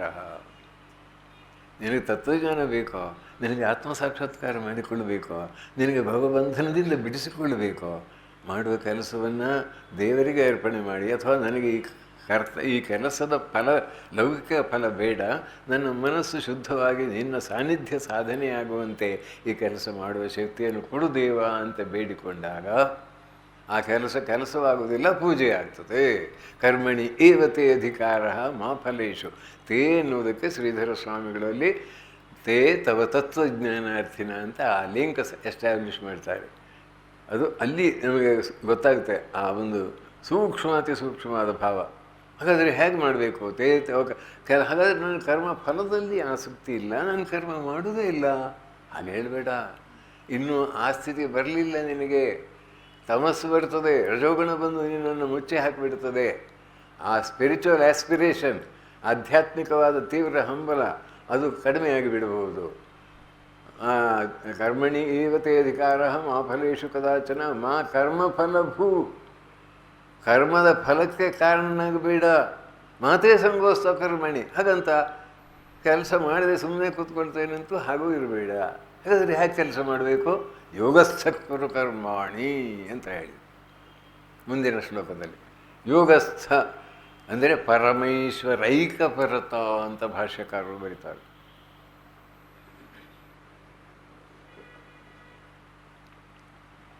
ಭಗವಂತನೇ ಬೇಕು, ಅವನಿಗೋಸ್ಕರವಾಗಿ ಎಲ್ಲ ಕೆಲಸ ಮಾಡ್ತಾನೆ ಅಂತ. ಇದು ಎಲ್ಲರಿಗೂ ಹೇಳಿದ್ದಲ್ಲ. ಆ ದಾರಿಯಲ್ಲಿ ತೇ ತವ ತತ್ವಜ್ಞಾನಾರ್ಥಿನ. ಆಧ್ಯಾತ್ಮಿಕತೆ ನಿನಗೆ ಬೇಕಾ? ಹಾಗಾದರೆ ಹೀಗೆ ಮಾಡು. ಪರಮೇಶ್ವರೈಕ ಪರತ ಆ ದೃಷ್ಟಿಯಿಂದ ಮಾಡು ಅಂತ ಹೇಳಿ, ಮುಂದೆ ಮನಸ್ಸು ಹೇಗೆ ಶಾಂತವಾಗ್ತದೆ ಅಂತ ಹೇಳಿ, ಸ್ಥಿತಪ್ರಜ್ಞೆಯ ಲಕ್ಷಣ ಹೇಳಿ, ಇಡೀ ಭಾರತೀಯ ಸಂಸ್ಕೃತಿಯ ಸಾರತತ್ವವನ್ನು 2ನೇ ಅಧ್ಯಾಯದಲ್ಲಿ ಹೇಳಿ, 3ನೇ ಅಧ್ಯಾಯದಲ್ಲಿ ಅದನ್ನು ಸ್ವಲ್ಪ ವಿಸ್ತಾರವಾಗಿ ಕರ್ಮಗಳು ಹೇಗೆ ಬಂಧಿಸ್ತವೆ, ಏನು ಮಾಡಬೇಕು ಎನ್ನುವುದನ್ನು ಹೇಳಿ, 4ನೇ ಅಧ್ಯಾಯದಲ್ಲಿ ಭಗವಂತ ಈ ಸೃಷ್ಟಿಯನ್ನು ಸೃಷ್ಟಿಸಿದ ಭಗವಂತನು ಈ ಸೃಷ್ಟಿಯ ಅದ್ಭುತವಾದಂಥ ವಿಚಾರಗಳನ್ನು ತಿಳಿಸಿ, ಮನುಷ್ಯನ ಬಗ್ಗೂ ತಿಳಿಸಿ, ಮನುಷ್ಯ ಜೀವಿತದ ಉದ್ದೇಶವನ್ನು ತಿಳಿಸಿ ಮಾರ್ಗದರ್ಶನ ಮಾಡಿದ್ದಾನೆ. ಅದು ಎಷ್ಟು ಅದ್ಭುತವಾಗಿದೆ ನೋಡಿ. ನಾನು ಈ ತತ್ವವನ್ನು, ಅಂದರೆ ಈ ನಿಷ್ಕಾಮ ಕರ್ಮದ ಮೂಲಕ ಪರಮಾರ್ಥ ಸತ್ಯವನ್ನು ತಿಳಿಯಬಹುದು ಎನ್ನುವ ತತ್ವವನ್ನು ಇಮಂ ವಿವಸ್ವತೆ ಯೋಗಂ ಪ್ರೋಕ್ತವಾನ್ ಅಹಂ ಅವ್ಯಯಂ. ಅವ್ಯಯವಾದ, ನಾಶರಹಿತವಾದ ಅಂತ ಅರ್ಥ. ಅವ್ಯಯವಾದ ಫಲವನ್ನು ಕೊಡತಕ್ಕಂಥ, ಅವ್ಯಯವಾದ ಫಲ ಅಂದರೆ ಮೋಕ್ಷ. ಆ ಅವ್ಯಯವಾದ ಫಲವನ್ನು ಕೊಡ್ತಕ್ಕಂಥ ನಾಶರಹಿತವಾದಂಥ ಈ ಉಪಾಯವನ್ನು ನಾನು ಹಿಂದೆ ಸೂರ್ಯನಿಗೆ ಹೇಳಿದ್ದೆ ಅಂತ ಹೇಳ್ತಾನೆ. ನೋಡಿ, ಜಗನ್ನಾಟಕದ ಸೂತ್ರಧಾರಿಯಾದಂಥ ಭಗವಂತ ಆ ಜಗತ್ತು ಹೇಗೆ ನಡೀಬೇಕೋ ಅದು ನಡೆಯುವುದಕ್ಕೆ ಎಲ್ಲ ವ್ಯವಸ್ಥೆ ಮಾಡಿದ್ದಾನೆ. ಆ ವ್ಯವಸ್ಥೆಗೆ ಮೂಲ ಕಾರಣವಾದ ಈ ನಿಷ್ಕಾಮ ಕರ್ಮಯೋಗವನ್ನು ಸೂರ್ಯನಿಗೆ ಹೇಳಿದ್ದಾನೆ ಅಂತ ಹೇಳ್ತಾನೆ. ಎಷ್ಟು ಅರ್ಥಪೂರ್ಣವಾಗಿದೆ. ಶತಮಾನಗಳು ಹೋಗಿವೆ, ಶತಮಾನಗಳೆಲ್ಲ ಕೋಟಿ ವರ್ಷಗಳೇ ಆಗಿರಬಹುದು. ಆ ಸೂರ್ಯ ತನ್ನ ಕರ್ತವ್ಯವನ್ನು ಎಷ್ಟು ನಿಷ್ಠೆಯಿಂದ ಮಾಡ್ತಾ ಇದ್ದಾನೆ. ಕರ್ಮಯೋಗ ಇಮಂ ವಿವಸ್ವತೆ ಯೋಗಂ ಪ್ರೋಕ್ತವಾನ್. ನಾನು ವಿವಸ್ವಂತನಿಗೆ ಹೇಳಿದೆ, ಅವನ ಮಗನಿಗೆ ಹೇಳಿದ, ಅವನ ಮನುವಿಗೆ ಹೇಳಿದ, ಅವನ ಇಕ್ಷ್ವಾಕುಗೆ ಹೇಳಿದ. ಶ್ರೀರಾಮನ ಕುಲ ಇಕ್ಷ್ವಾಕು ವಂಶ. ಅಲ್ಲಿ ನೋಡಿ ಅದು. ಅಲ್ಲಿಂದ ರಾಜಋಷಿಗಳಿಗೆ, ರಾಜರು ಋಷಿಗಳು, ಎಂಥ ರಾಜರು ಋಷಿಗಳು, ಅಂಥ ರಾಜ್ಯದಲ್ಲಿ ಇರುವುದೇ ಮಹಾಭಾಗ್ಯ. ಯಾಕಂದರೆ ಅಲ್ಲಿ ಸತ್ಯ ಧರ್ಮ ನ್ಯಾಯ ಇವುಗಳೆಲ್ಲ ಪರಿಪಾಲನೆ ಮಾಡತಕ್ಕಂಥ ಮಾರ್ಗದರ್ಶಕರಾದಂಥ ರಾಜಋಷಿಗಳಿದ್ದರು. ಏವಂ ಪರಂಪರಾ ಪ್ರಾಪ್ತಂ ಇಮಂ ರಾಜರ್ಷಯೋ ವಿದುಹು. ಹೀಗೆ ಪರಂಪರೆಯಿಂದ ಪ್ರಾಪ್ತವಾದಂಥ ಈ ಯೋಗ, ನಿಷ್ಕಾಮ ಕರ್ಮಯೋಗ, ಅದರಿಂದ ಚಿತ್ತಶುದ್ಧಿ, ಅದರ ಮೂಲಕವಾಗಿ ಭಗವತ್ ಸಾಕ್ಷಾತ್ಕಾರ, ಇದು ಜೀವಿತದ ಉದ್ದೇಶ. ಮನುಷ್ಯ ಜನ್ಮ ದುರ್ಲಭವಾದದ್ದು, ಅದನ್ನು ಪಡೆದು ಮಾಡಬೇಕಾದಂಥ ಕರ್ತವ್ಯ ಏನಂದರೆ ಇದೇ, ಆತ್ಮ ಸಾಕ್ಷಾತ್ಕಾರದ ಪಥದಲ್ಲಿ ಮುನ್ನಡೆಯಬೇಕು. ಆಗ ಏನಾಗುತ್ತೆ? ಧರ್ಮದ ರಕ್ಷಣೆ ಆಗತ್ತೆ. ಹೇಗೆ ಮನುಷ್ಯನು ತನ್ನ ಈ ಷಡ್ವಿಕಾರಗಳನ್ನೆಲ್ಲ ಹದ್ದುಬಸ್ತಿಗೆ ನಿಯಂತ್ರಿಸಿ ಸತ್ಯ ಧರ್ಮದ ಪಥದಲ್ಲಿ ನಡೆದು ತಾನು ಅತ್ಯುತ್ತಮವಾದ ವ್ಯಕ್ತಿಯಾಗ್ತಾನೆ. ಮಾತ್ರವಲ್ಲ, ಸಮಸ್ತ ಮಾನವ ಜನಾಂಗಕ್ಕೂ ಒಂದು ಆದರ್ಶವಾಗ್ತಾನೆ. ಎಲ್ಲರೂ ಸಮಾಜದಲ್ಲಿ ಸ್ವಲ್ಪ ಮಟ್ಟಿಗಾದರೂ ಧರ್ಮದ ದಾರಿಯಲ್ಲಿ ನಡೆದದ್ದಾದರೆ ಆ ಸಮಾಜ ಮೇಲಕ್ಕೆ ಬರುತ್ತದೆ. ಧರ್ಮವನ್ನು ಬಿಟ್ಟರೆ ಅಧೋಗತಿಗೆ ಹೋಗ್ತದೆ. ಇದರಲ್ಲಿ ಸಂದೇಹ ಇಲ್ಲ. ಸಾಕಷ್ಟು ಉದಾಹರಣೆಗಳನ್ನು ನಾವು ಇದು ಇತಿಹಾಸದಲ್ಲಿ ಕಾಣ್ತಾ ಇದ್ದೇವೆ. ಇದನ್ನು ನಾನು ಬೋಧಿಸಿದ್ದು ಅರ್ಜುನ ಅಂತ ಹೇಳ್ತಾನೆ. ಸಕಾಲೀನ ಮಹತಾ ಯೋಗೋ ನಷ್ಟ ಪರಂತಪ. ಮಹತಾ ಕಾಲೀನ ದೀರ್ಘ ಕಾಲದಲ್ಲಿ ಈ ಯೋಗವು ನಷ್ಟವಾಯಿತು. ಯೋಗ ನಷ್ಟ ಆಗಲಿಲ್ಲ, ಯೋಗವನ್ನು ಆಚರಿಸ್ತೇನೆ ಅಂತ ಹೇಳುವವರು ನಷ್ಟಪ್ರಾಯರಾದರು, ದುಷ್ಟರಾದರು, ಭ್ರಷ್ಟರಾದರು, ಯೋಗಕ್ಕೆ ಕೆಟ್ಟ ಹೆಸರು ತಂದರು ಅಂತ ಅರ್ಥ. ಯೋಗ ನಷ್ಟವಾಗುವುದಿಲ್ಲ, ಆರೋಗ್ಯದ ನಿಯಮಗಳು ನಷ್ಟವಾಗುವುದಿಲ್ಲ. ಆರೋಗ್ಯದ ನಿಯಮಗಳನ್ನು ಪಾಲಿಸದೇ ಇದ್ದವನು ನಷ್ಟವಾಗ್ತಾನೆ, ಭ್ರಷ್ಟನಾಗ್ತಾನೆ. ಆದರೆ ಯೋಗ, ನಿಷ್ಕಾಮ ಕರ್ಮ ಯೋಗ ಅದು ಇದ್ದೇ ಇದೆ. ಯಾಕೆ ನಷ್ಟವಾಯಿತು ಅಂತ ಹೇಳೋದಕ್ಕೆ ಶಂಕರಾಚಾರ್ಯರು ಭಾಷ್ಯದಲ್ಲಿ ದುರ್ಬಲಾನ್ ಅಜಿತೇಂದ್ರಿಯಾನ್ ಪ್ರಾಪ್ಯ ಯೋಗೋ ನಷ್ಟ ಪರಂತಪ ಅಂತ ಬಹಳ ಸುಂದರವಾಗಿ ತಿಳಿಸಿಕೊಟ್ಟಿದ್ದಾರೆ ನೋಡಿ. ದುರ್ಬಲಾನ್ ಅಜಿತೇಂದ್ರಿಯಾನ್, ದುರ್ಬಲತೆ, ಅಜಿತೇಂದ್ರಿಯಾನ್ ಇಂದ್ರಿಯಗಳ ರಾಗ, ಅವುಗಳ ಕುಣಿದಾಟ ಹೆಚ್ಚಾಗಿ ಮನುಷ್ಯನಿಗೆ ಜೀವನದ ಅರ್ಥ ಉದ್ದೇಶ ತಿಳಿಯುವ ಆಸಕ್ತಿ ಸತ್ತೋಯ್ತು. ತಿನ್ನುವುದು ಕುಣಿಯುವುದು ಹೋ ಅನ್ನೋದು ಒಂದಿನ ಗಡಕ್ಕಂತ ಹೋಗುವುದು ಅಷ್ಟೇ. ಇಷ್ಟೇ ಜೀವಿತದ ಉದ್ದೇಶ ಎನ್ನುವ ಒಂದು ಭಾವನೆ ರೂಢ ಮೂಲವಾಯಿತು. ಇದರಿಂದ ಇದಕ್ಕೆ ಒಂದು ದುರ್ಗತಿ ಬಂತು. ಸೈವಾಯಮ್ಮಯಾತೇದ್ಯ, ಅದನ್ನೇ ನಾನು ನಿನಗೀಗ ಹೇಳ್ತಾ ಇದ್ದೇನೆ. ಶ್ರೀಕೃಷ್ಣ ಹೇಳಿದ್ದು ನೋಡಿ. ವಿಶ್ವ ಸೃಷ್ಟಿಯ ಕಾಲದಲ್ಲಿಯೇ ಒಂದು ಒಳ್ಳೆ ಹೀರೋ ಹೊಂಡವೋ ಎಂಥದ್ದು ನಿಮ್ಮ ಲೇಟೆಸ್ಟ್ ಯಾವುದು ವಾಹನಗಳೆಲ್ಲ ಇದೆಯಲ್ಲ, ಅದು ಹೊರಗಡೆ ಬಂದಾಗ ಆ ಕಂಪೆನಿಯವರು ಅದನ್ನು ಹೇಗೆ ನಡೆಸಬೇಕು ಅದರ ಬಗ್ಗೆ ಎಲ್ಲ ಒಂದು ವಿವರಣೆ ಕೊಡ್ತಾರೆ. ಹಾಗೆ ವಿಶ್ವ ಸೃಷ್ಟಿ ಮಾಡಿದಾಗಲೇ ಸೂರ್ಯನಿಗೆ ನಾನು ಹೇಳಿದ್ದೇನೆ ಹೇಗೆ ನಡೆದುಕೊಳ್ಬೇಕು ಈ ಜಗತ್ತಿನಲ್ಲಿ ಅಂತ. ಈ ವಿಶ್ವ ಸೃಷ್ಟಿ, ವಿಶ್ವಜನಕನಾದಂಥ ಭಗವಂತ ಈ ವಿಶ್ವದ ಆಗು ಹೋಗುಗಳ ಬಗ್ಗೆ ಸೂಕ್ಷ್ಮಾತಿ ಸೂಕ್ಷ್ಮವಾಗಿ ಎಲ್ಲರಿಗೂ ತಿಳಿಸಲಿಕ್ಕೆ ಸಾಧ್ಯ ಆಗುವುದಿಲ್ಲ. ಯಾಕಂದರೆ ಅದು ಎವಲ್ಯೂಷನ್, ವಿಕಾಸದ ವಿವಿಧ ಹಂತಗಳಲ್ಲಿರ್ತಕ್ಕಂಥ ಜನರಿಗೆ ಏಕಕಾಲದಲ್ಲಿ ಎಲ್ಲ ವಿಚಾರ ತಿಳಿಲಿಕ್ಕೆ ಆಗುವುದಿಲ್ಲ. ಕೆಲವರಿಗೆ ಎಷ್ಟೋ ಜನ್ಮ ಬೇಕಾಗುತ್ತೆ. ಅದು ಹಾಗೆ, ಅದನ್ನು ನೀವು ನಮಗೆ ಏನು ಮಾಡಲಿಕ್ಕೆ ಆಗುವುದಿಲ್ಲ. ನಿಯಮ ಅದು. ನಾವೇನು ಮಾಡೋದು? ನಿಯಮ ಅಂದರೆ ನಿಯಮ ಅದು. ಈ ಭೂಮಿ ಗಂಟೆಗೆ 1000 ಮೈಲ್ ತಿರುಗುತ್ತೆ ಅಂತ ಇಟ್ಕೊಳ್ಳಿ. ಅದು ಇದು ಎಲ್ಲರಿಗೂ ಗೊತ್ತಿದ್ದು. 1000 ಮೈಲ್ ತಿರುಗಿದ್ರೆ ಯಾಕೆ ತಿರುಗೋದು? 100 ಮೈಲ್ ತಿರುಗಿದ್ರೆ ಏನಾಗುತ್ತೆ ಅಂತ ಕೇಳಿದರೆ, 100 ಮೈಲ್ ತಿರುಗಿದರೆ 120 ಗಂಟೆ ಹಗಲು. ಈಗಲೇ ಬಿಸಿಲು ತಾಪ ತಡಲಿಕ್ಕಾಗೋದಿಲ್ಲ. 100 ಗಂಟೆ ಇಲ್ಲಿ ಹಗಲು ಹೊತ್ತಾದರೆ ನಾವು ಯಾರು ಭಸ್ಮೀಭೂತ, ಬೇರೇನು ಇದಾಗೋದಿಲ್ಲ. ಹಾಗೇ ಆಗಬೇಕಾಗತ್ತೆ, ಭಸ್ಮೀಭೂತರಾಗಬೇಕಾಗತ್ತೆ. ಹೌದು ತಾನೆ? 100 ಗಂಟೆ ಹಗಲು, 100 ಗಂಟೆ ರಾತ್ರಿ ಪೂರ್ಣ ತಣ್ಣಗೆ ಹಿಮ, ಬದುಕಲಿಕ್ಕೆ ಆಗೋದಿಲ್ಲ. ಅದು ಯಾಕೆ ಅಂತ ಕೇಳಲಿಕ್ಕೆ ನಮ್ಗೆ ಅಧಿಕಾರ ಇಲ್ಲ. ಯಾಕಂದರೆ ಅದು ನಿಯಮಗಳನ್ನು ಹಿಂದೆ ನಿಯಾಮಕನಿದ್ದಾನೆ, ಅವನದ್ದೊಂದು ಉದ್ದೇಶ ಇದೆ. ಇಷ್ಟು ತಿಳ್ಕೊಳ್ಳಿಕ್ಕೆ ಏನು ಬಹಳ ದೊಡ್ಡ ಬುದ್ಧಿವಂತಿಕೆ ಏನು ಬೇಕಾಗುವುದಿಲ್ಲ, ಎಲ್ಲರೂ ತಿಳ್ಕೊಳ್ಬಹುದು.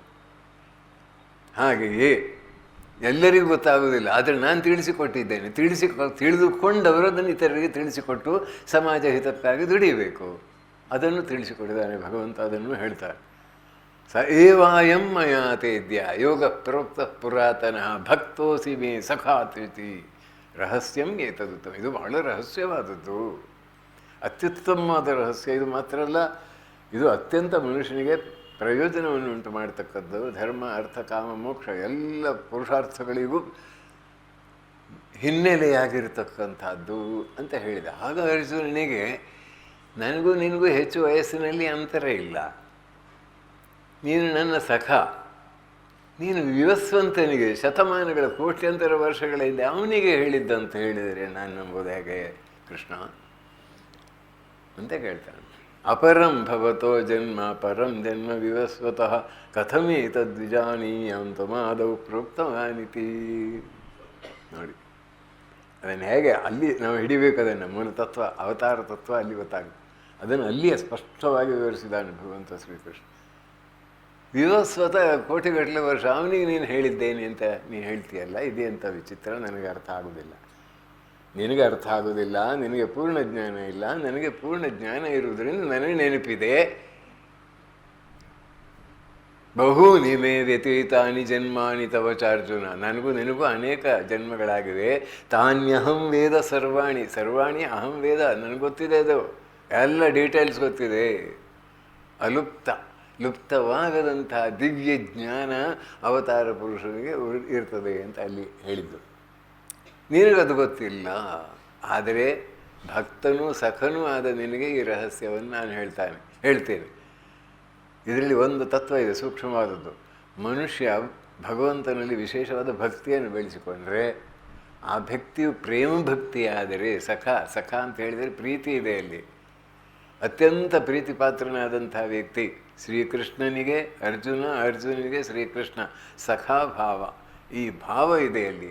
ಆ ಭಾವ ಇದ್ದದವರ ಹತ್ರ ಅತ್ಯಂತ ಪ್ರಿಯತಮರಾದಂಥ ವ್ಯಕ್ತಿಗಳಿಗೆ, ಅತ್ಯಂತ ಆಪ್ತರಾದಂಥ ವ್ಯಕ್ತಿಗಳಿಗೆ ತಮ್ಮ ಹೃದಯದ ಎಲ್ಲ ಭಾವನೆಗಳನ್ನು ಕೊಟ್ಟು ಬಿಡ್ತಾರೆ.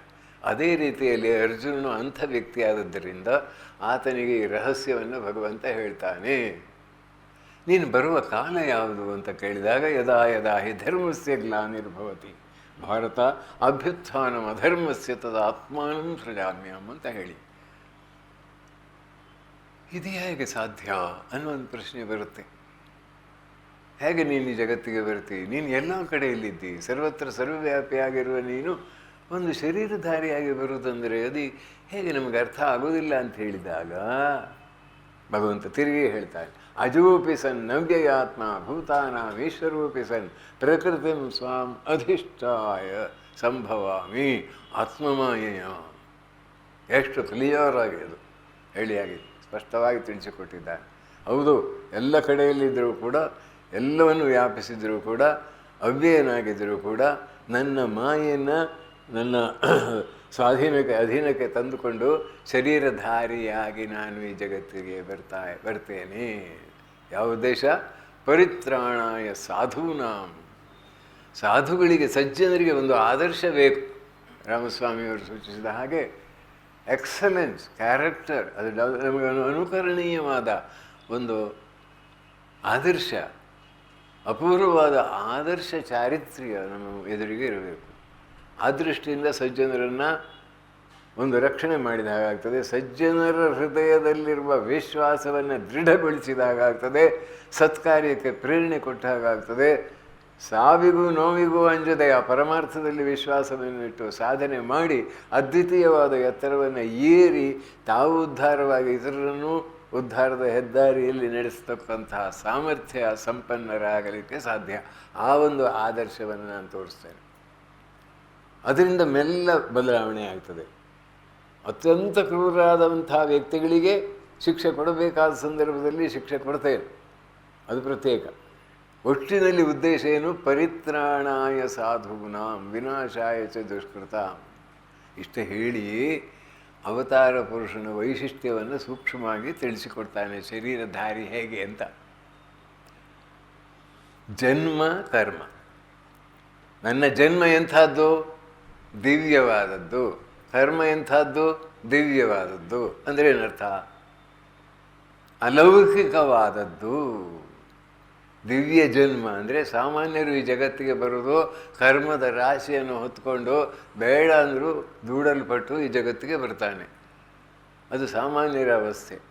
ಅಂದರೆ ಎಷ್ಟು ಬುದ್ಧಿವಂತರಾದರೂ, ಎಷ್ಟು ನೋಬೆಲ್ ಪ್ರೈಸ್ ವಿನ್ನರ್ ಆದರೂ, ಎಂತೆಂಥ ವಿದ್ವಾಂಸರಾದರೂ, 25,000 ಪುಸ್ತಕ ಓದಿ 25,000 ಪುಸ್ತಕ ಬರೆದರೂ, ಪ್ರವಚನ ಪಟುಗಳಾದರೂ, ಏನಾದರೂ ಕೂಡ ಅದು ದಿವ್ಯ ಜನ್ಮ ಅಂತ ಹೇಳಲಿಕ್ಕಾಗೋದಿಲ್ಲ. ದಿವ್ಯ ಜನ್ಮ ಅಂದರೆ ಅಲೌಕಿಕವಾದಂಥ ಅಂದರೆ ಸ್ವಲ್ಪವೂ ಸ್ವಾರ್ಥದ ಇಲ್ಲದಂಥ ಪರಮ ಪರಿಶುದ್ಧರಾದಂಥ ತಂದೆ ತಾಯಿಯನ್ನು ಪರಿಗ್ರಹಿಸಿ ತಾನೇ ಮಾಯೆಯಿಂದ ಈ ಜಗತ್ತಿಗೆ ಬರ್ತಾನೆ, ಮಾಯಾಶಕ್ತಿಯನ್ನು ಅಧೀನದಲ್ಲಿಟ್ಟುಕೊಂಡು ಬರ್ತಾನೆ. ಅತ್ಯಂತ ಪವಿತ್ರವಾದಂಥ ಪರಮ ಪರಿಶುದ್ಧವಾದಂಥ ಆ ಒಂದು ಶರೀರ ಅದು ದಿವ್ಯತೆ. ಆಮೇಲೆ ಮಾಡೋ ಎಲ್ಲ ಕೆಲಸಗಳು ಕೂಡ ಮನುಷ್ಯರ ಒಳಿತಿಗಾಗಿಯೇ ಹೊರತು ಯಾವ ಸ್ವಾರ್ಥದ ಲೇಪಲೇಶವೂ ಇಲ್ಲ. ಇದು ದಿವ್ಯ ಕರ್ಮ, ದಿವ್ಯ ಜನ್ಮ, ದಿವ್ಯ ಕರ್ಮ ಹೀಗೆ ಇದೆ. ಇದು ಸತ್ಯ ಅಂತ ಮನವರಿಕೆ ಮನುಷ್ಯನಿಗೆ ಆದರೆ ಏನಾಗುತ್ತೆ? ವೀತರಾಗ ಭಯಕ್ರೋಧ ಮನ್ಮಯ ಮಾಮುಪಾಶ್ರಿತೋ ಬಹವೋ ಜ್ಞಾನ ತಪಸಾ ಪೂತ ಮದ್ಭಾವಮಾಗತ ಅಂತ ಇದೆ. ರಾಗ ಭಯ ದ್ವೇಷ ಈ ಜಗತ್ತಿನಲ್ಲಿ ಇರುವುದು ಇಷ್ಟೇ, ರಾಗ ಭಯ ದ್ವೇಷ. ಇದನ್ನು ದಾಟಬೇಕಾದರೆ ಅವತಾರ ಪುರುಷನ ದಿವ್ಯತ್ವದಲ್ಲಿ, ದಿವ್ಯ ಜನ್ಮದಲ್ಲಿ, ದಿವ್ಯ ಕರ್ಮದಲ್ಲಿ ವಿಶ್ವಾಸ ಇಟ್ಟದ್ದಾದರೆ ಸ್ವಾಭಾವಿಕವಾಗಿ ಯಾವ ಭಾವ ಬರುತ್ತೆ ಆತನಿಗೆ? ಇಷ್ಟೊಂದು ಪರಮಾದ್ಭುತನಾದಂಥ ನೀನು, ಸರ್ವತ್ರ ಇರತಕ್ಕಂಥ ನೀನು ಮನುಷ್ಯ ಕುಲದ ಕಲ್ಯಾಣಕ್ಕಾಗಿ ಮನುಷ್ಯ ಶರೀರಧಾರಿಯಾಗಿ ಬರೋದು ನಿನಗೆ ಎಷ್ಟು ಕಷ್ಟ. ಆದರೂ ಅಪಾರ ಕರುಣೆಯಿಂದ ಪ್ರೀತಿಯಿಂದ ಮನುಷ್ಯರನ್ನು ಈ ಭಯಾನಕವಾದ ಸಂಸಾರ ಸಾಗರದಿಂದ ಎತ್ತಿ ಅಧ್ಯಾತ್ಮದ ಪಥದಲ್ಲಿ ಮುನ್ನಡೆಸುವುದಕ್ಕಾಗಿ ಶರೀರಧಾರಿಯಾಗಿ ಬರ್ತೀಯಲ್ಲ, ನಿನ್ನ ಕರುಣೆ ಎಷ್ಟು. ಇದನ್ನು ಯೋಚನೆ ಮಾಡಿ ಜೀವ ಶರಣಾಗತವಾಗುತ್ತೆ, ಶರಣಾಗತವಾಗ್ತದೆ. ಅದು ಅವತಾರ ತತ್ವ. ಅವತಾರದಲ್ಲಿ ಶರಣಾಗತನಾದಾಗ ಎಲ್ಲ ಬಂಧನ 10 ಜನ್ಮದ ಪರಮಹಂಸರು ಹೇಳ್ತಾರೆ 10 ಜನ್ಮದ ಬಂಧನ ಒಂದೇ ಜನ್ಮದಲ್ಲಿ ಕಳೆದು ಹೋಗಿಬಿಡ್ತದೆ. ಅದು ಅವರಿಗೆ ಮಾತ್ರ ಶಕ್ತಿ ಇದೆ, ಇಲ್ಲದ ಉಳಿದವರಿಗೆ ಆಗುವುದಿಲ್ಲ. ಇದು ಪ್ರಬಲವಾದ ಈ ಸಂಸ್ಕಾರದ ಪ್ರವಾಹದಲ್ಲಿ ಸಿಕ್ಕಿ ಜೀವಿಗಳು ಬರ್ತಾವೆ ಹೋಗ್ತವೆ, ಏನು ಮಾಡಲಿಕ್ಕಾಗೋದಿಲ್ಲ.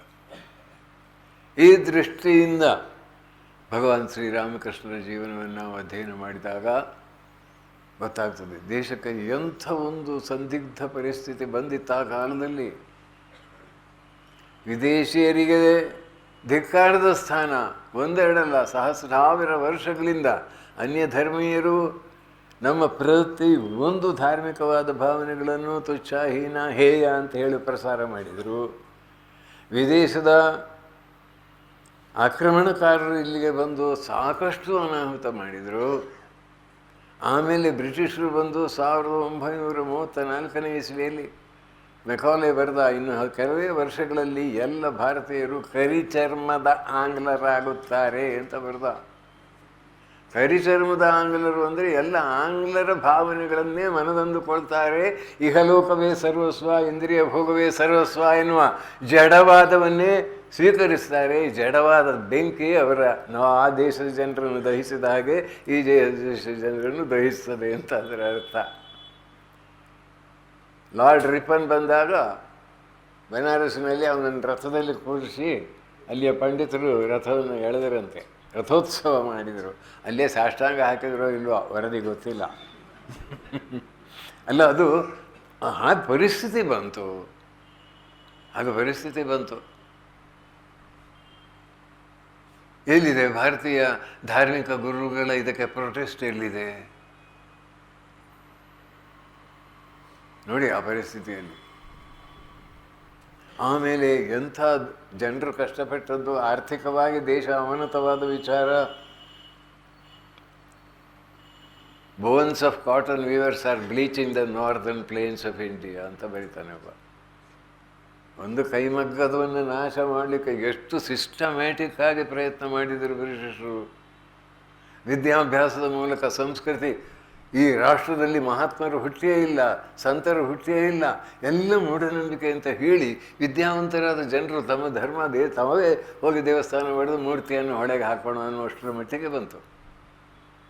ಅಲ್ಲಿ ಇಲ್ಲಿ ಪುಟ್ಟ ಪುಟ್ಟ ಸಣ್ಣ ಬ್ರಹ್ಮ ಸಮಾಜ ಮುಂತಾದವರೆಲ್ಲ ಪ್ರಯತ್ನ ಮಾಡಿದರು. ಆದರೆ ಯಥಾರ್ಥ ಆಧ್ಯಾತ್ಮಿಕ ಸನಾತನ ಧರ್ಮದ ಸಾರತತ್ವ ಏನು, ಅದಕ್ಕೆ ಉತ್ತರ ಕೊಡುವವರು ಯಾರು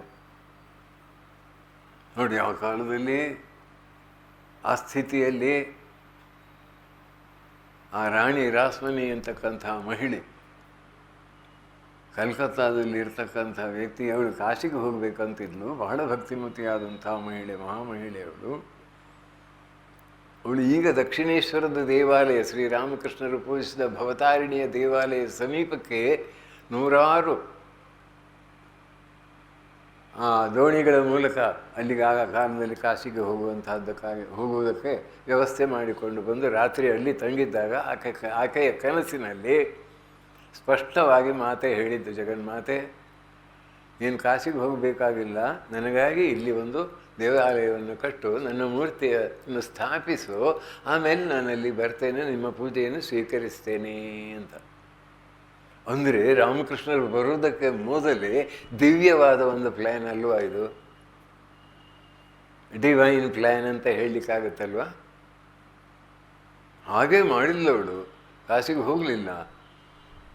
ಹಗಲು ರಾತ್ರಿ ತನ್ನ ಸಂಪತ್ತನ್ನು ಎಷ್ಟು ಶ್ರದ್ಧಾಭಕ್ತಿಯಿಂದ ದೇವರಿಗೆ ಅರ್ಪಣೆ ಮಾಡಿದ್ದಂದರೆ ಆಶ್ಚರ್ಯವಾಗ್ತದೆ. ಆ ಕಾಲದಲ್ಲಿ ಲಕ್ಷ ಲಕ್ಷ ರೂಪಾಯಿ ಖರ್ಚು ಮಾಡಿ ಆ ದೇವಸ್ಥಾನವನ್ನು ಕಟ್ಟಿಸಿದ್ದು, ಆ ದೇವಸ್ಥಾನದ ಎಲ್ಲ ಕಾರ್ಯಕ್ರಮಗಳು ಯಶಸ್ವಿಯಾಗಿ ನಡೆಯುವಂತೆ ಅದಕ್ಕೆ ಇದನ್ನು ಕೊಟ್ಟದ್ದು, ಭೂಮಿಯನ್ನೆಲ್ಲ ಕೊಟ್ಟದ್ದು. ಅಷ್ಟು ಮಾಡಿ ಹಗಲು ರಾತ್ರಿ ಪೂಜೆ ಪ್ರಾರಂಭ ಮಾಡುವುದಕ್ಕೆ ಮೊದಲು ಮೂರ್ತಿಯನ್ನು ಪೆಟ್ಟಿಗೆಯಲ್ಲಿ ಹಾಕಿಟ್ಟಿದ್ರಂತೆ. ನಾನು ಹೇಳಿದೆ ದಿವ್ಯ ಜನ್ಮ ದಿವ್ಯ ಕರ್ಮ ಎನ್ನುವುದಕ್ಕೆ ಇದು ದಿವ್ಯ. ಎಲ್ಲರೂ ದೇವಸ್ಥಾನ ಕಟ್ಟಿ ದೇವರ ಮೂರ್ತಿಯನ್ನು ಪ್ರತಿಷ್ಠಾಪನೆ ಮಾಡ್ತಾರೆ, ದೇವರಲ್ಲಿ ಆಗಮಿಸುವುದು ಸತ್ಯ, ಅರ್ಚಾವತಾರ ಅಂತ ಹೇಳ್ತಾರೆ, ಅಲ್ಲಿ ಸಾನ್ನಿಧ್ಯ ಬರುತ್ತದೆ ಶ್ರದ್ಧಾಭಕ್ತಿಯಿಂದ ಮಾಡಿದರೆ, ಅದರಲ್ಲಿ ಸಂದೇಹ ಇಲ್ಲ. ಆದರೆ ಇಲ್ಲಿ ಹಾಗೆ ಮಾಡಿದಲ್ಲ, ದೇವರೇ ಹೇಳಿದ್ದು ನನಗೆ ದೇವಸ್ಥಾನ ಕಟ್ಟು ಅಂತ. ಇದೊಂದು ವಿಚಿತ್ರ ನೋಡಿ. ಅಲ್ಲಿ ದೇವಸ್ಥಾನ ಕಟ್ಟಲಿಕ್ಕೆ ಅವರೇ ಹೇಳಿದ್ದು, ಅಲ್ಲಿ ವ್ಯವಸ್ಥೆ ಆಯಿತು. ಆಮೇಲೆ ಪೆಟ್ಟಿಗೆಯಲ್ಲಿ ಹಾಕಿಟ್ಟಾಗ ಮತ್ತೊಮ್ಮೆ ಖಾಲಿ ದರ್ಶನ ಮಾಡಿ ಕೊಟ್ಟು, ಅವಳಿಗೆ ಎಷ್ಟು ದಿನ ನೀನು ಪೆಟ್ಟಿಗೆಯಲ್ಲೇ ಇಡ್ತೀವಿ, ಬೇಗ ಪ್ರತಿಷ್ಠಾಪನೆ ಮಾಡು. ಇದೆಲ್ಲ ಕನ್ಕಾಕ್ಟೆಡ್ ಸ್ಟೋರಿ ಅಲ್ಲ, ಹೀಗೆ ನಡೆಯಿತು. ಇಟ್ ಇಸ್ ಎ ಫಿನಾಮಿನನ್ ಅಂತ ಹೇಳ್ತಾರೆ, ಹೀಗೆ ನಡೆಯಿತು.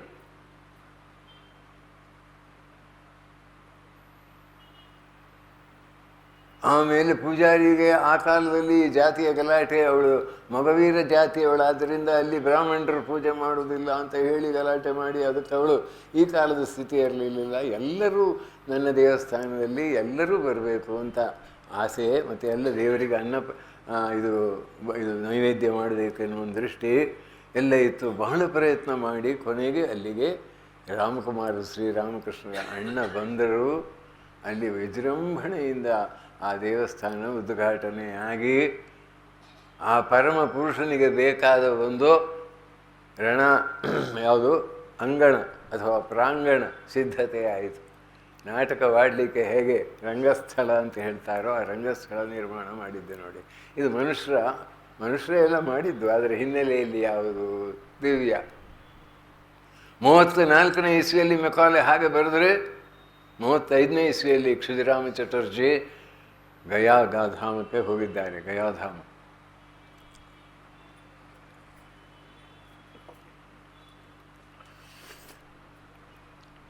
ಪಿತೃಶ್ರಾದ್ದ ಮಾಡಲಿಕ್ಕೆ. ಅತ್ಯಂತ ಪ್ರಾಚೀನ ಕಾಲದಿಂದ ಬೌದ್ಧರಿಗೂ ಮತ್ತು ಹಿಂದೂಗಳಿಗೂ ಪವಿತ್ರವಾದ ಸ್ಥಾನ ಗಯೆಯಲ್ಲಿ ಕಂಡೆವು ಪಿಂಡದಾನದ ಮಹಿಮೆ, ಪಿತೃಗಳೆಲ್ಲ ಮೋಕ್ಷಕ್ಕೆ ಹೋಗುವರು ಅಂತ ಒಂದು ಜಾನಪದ ಹಾಡು ಇದೆ. ಗಯಾ ಶ್ರಾದ್ದ ಸದೃಶ ಮಸ್ತು ಅಂತ ಶ್ರಾದ್ದ ಕಾಲದಲ್ಲಿ ಹೇಳ್ತೇನೆ. ಇವತ್ತು ನಾನು ಮಾಡಿದ ಶ್ರಾದ್ದ ಪಿತೃಗಳಿಗೆ ನಾನು ಅರ್ಪಿಸ್ತಕ್ಕಂಥ ಶ್ರದ್ಧಾಂಜಲಿ ಗಯೆಯಲ್ಲಿ ಮಾಡಿದ ಶ್ರಾದ್ದದ ಒಂದು ಪುಣ್ಯವನ್ನು ತರಲಿ, ಅದಕ್ಕೆ ಸಮಾನವಾಗಲಿ ಅಂತ ಹೇಳ್ತಾರೆ. ಇದು ಅತ್ಯಂತ ಪ್ರಾಚೀನ ಕಾಲದಿಂದ ನಡೆದು ಬಂದಂಥ ಒಂದು ಸಂಪ್ರದಾಯ. ಅಲ್ಲಿಗೆ ಕ್ಷುದಿರಾಮರು ಹೋಗಿದ್ದಾರೆ. ಒಂದು ತಿಂಗಳು ಅಲ್ಲಿ ನಿಂತು ಸಾಕಷ್ಟು ಶ್ರದ್ಧಾಭಕ್ತಿಯಿಂದ ಪೂಜೆ ಶ್ರಾದ್ದಾದಿ ಕರ್ಮಗಳನ್ನು ಮಾಡಿದ್ದಾರೆ. ಅತ್ಯಂತ ಪ್ರಾಮಾಣಿಕರವರು.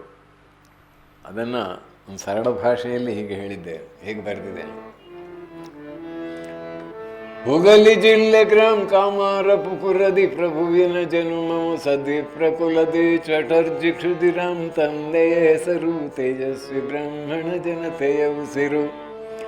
ರಾಮ ಭಕ್ತನಿವ ರಘುವೀರ ಪೂಜೆ ನಡೆಯುವುದು ಮನೆಯಲ್ಲಿ ದಿನ ದಿನವೂ ನಡೆಯುವುದು ಮನೆಯಲ್ಲಿ ದಿನ ದಿನವೂ ಸಿದ್ಧವ ಕೃಷಿ ಸದೃಶನೆಂದು ಜನ ಪೇಳುತ್ತಲಿಹರು ಅನುದಿನ, ಪೇಳುತ್ತಲಿಹರು ಅನುದಿನ. ಪ್ರಾತಃ ಕಾಲದಿ ಪೂಜೆಗೆ ಹೂವನು ಕೀಳಲು ಹೋಗುವ ವೇಳೆಯಲ್ಲಿ ಮೆಲ್ಲ ಮೆಲ್ಲನೆ ಹಿಂಬಾಲಿಸುವಳು ಶೀತಲ ಮಾತೆ ಶುಭದಾತೆ. ಝಂಕೃತನು ಪುರನಾದವ ಕೇಳುತ್ತ ಭಾವವಿಹ್ವಲರು ಕ್ಷುದಿರಾಮ. ಬಾಲಿಕಾ ರೂಪಿಣಿ ಭುವನ ಮೋಹಿನಿ ಬಾಗಿಸಿಕೊಡುವಳು ಗಿಡರೆಂಬೆಗಳ. ಹೀಗೆ ನಡೆಯಿತು. ನೀವು ಒಪ್ಪಿ ಬಿಡಿ, ಅದು ನಿಮ್ಮ ಸಾಮರ್ಥ್ಯ ಸಂಸ್ಕಾರವನ್ನು ಹೊಂದಿಕೊಂಡು ಇದು ನಡೆಯಿತು. ಎಂಥ ಶ್ರದ್ಧಾ ಸಂಪನ್ನ, ಸುಳ್ಳು ಹೇಳಲಿಕ್ಕೆ ಸಾಧ್ಯ ಇಲ್ಲ ಅಂತ ಮನೆ ಮಾರು 150 ಎಕರೆಯನ್ನು ಜಮೀನು ಇತ್ತು, ಯಾರೋ ಮೋಸ ಮಾಡಿ ಅದನ್ನು ಹೊಡ್ಕೊಂಡು ಬಿಟ್ರು. ಆಗ ಅವರು ಈಗ ಶ್ರೀರಾಮಕೃಷ್ಣರು ಜನಿಸಿದಂಥ ಜಾಗಕ್ಕೆ ಬಂದದ್ದು. ಸುಳ್ಳು ಹೇಳಿಲ್ಲ, ಕಪಟ ಇಲ್ಲ, ಭಗವಂತನಲ್ಲಿ ಶ್ರದ್ಧಾಭಕ್ತಿ. ಅವರಿಗೆ ಶ್ರೀರಾಮನು ಎಷ್ಟು ಪ್ರೀತಿ ಅಂದರೆ ಇದ್ದ ಎಲ್ಲ ಮನೆ ಮಕ್ಕಳಿಗೆಲ್ಲ ರಾಮಶೀಲ, ರಾಮಕುಮಾರ, ರಾಮನಾಥ, ರಾಮನದೇ ಹೆಸರು. ಅವರಿಗೆ ಶ್ರೀ ರಘುವೀರ ಸಾಲಿಗ್ರಾಮ ಸಿಕ್ಕಿದ್ದು ಒಂದು ವಿಚಿತ್ರ. ಒಂದೋ ದಿನ ಎಲ್ಲೋ ಹೊರಗಡೆ ಹೋಗಿ ಹೊರ ಊರಿಗೆ ಹೋಗಿ ಹಿಂತಿರುಗಿ ಬರುವಾಗ ಸ್ವಲ್ಪ ಸುಸ್ತಾಗಿ ಮರದ ಹತ್ತಿರದಲ್ಲಿ ಎಲ್ಲೋ ಸ್ವಲ್ಪ ಅಲ್ಲೇ ಹೊರಗಿಕೊಂಡ್ರಂತೆ. ಆಗ ಅವರಿಗೊಂದು ದಿವ್ಯ ಸ್ವಪ್ನವಾಯಿತು. ಆ ಸ್ವಪ್ನದಲ್ಲಿ ಶ್ರೀ ಬಾಲರಾಮಚಂದ್ರ 5 ವರ್ಷದ ಬಾಲಕ ಬಂದು ಅವರ ಕತ್ತನ್ನು ಹೀಗೆ ತಬ್ಬಿಕೊಂಡು ಹೇಳ್ತಾನೆ, ಕ್ಷುದಿರಾಮ, ನನ್ನನ್ನು ಅಲ್ಲಿ ಯಾರೋ ಒಬ್ಬ ಸಾಧು ಬಿಟ್ಟು ಹೋಗಿದ್ದಾನೆ, ಯಾರೂ ನನ್ನನ್ನು ನೋಡ್ಕೊಳ್ಳೋರಿಲ್ಲ, ನಾನು ನಿನ್ನ ಮನೆಗೆ ಬರ್ತೇನೆ, ನನ್ನನ್ನು ಕರೆದುಕೊಂಡು ಹೋಗು. ಇದು ಭ್ರಾಂತಿ ಏನೋ ಅಂತ ಸುಮ್ಮನೆ ಸ್ವಪ್ನ ಭ್ರಾಂತಿ ಅಂತ 1 ಸಲ ಆಯಿತು, 2 ಸಲ ಆಯಿತು, 3 ಸಲ ರಿಪೀಟ್ ಆಯಿತು. 3ನೇ ಸಲ ಪುನರುಚ್ಚಾರಣೆ ಮಾಡಿದ ಬಳಿಕ ಕ್ಷುದಿರಾಮರು ನೋಡ್ತಾರೆ, ಕನಸಿನಲ್ಲಿ ನೋಡಿದ ಜಾಗದಲ್ಲಿ ಒಂದು ಹಾವು, ಸರ್ಪ, ಅದರ ಕೆಳಗಡೆ ಒಂದು ಕಲ್ಲು ಕಾಣಿಸ್ತದೆ. ಹತ್ತಿರ ಹೋಗಿ ಆ ಸಾಲಿಗ್ರಾಮ ಶಿಲೆಯನ್ನು ತೆಗೆದುಕೊಂಡ್ಕೊಳ್ಳೆ ಅದು ಹಿಂದಕ್ಕೆ ಹೋಯಿತು ಹಾವು.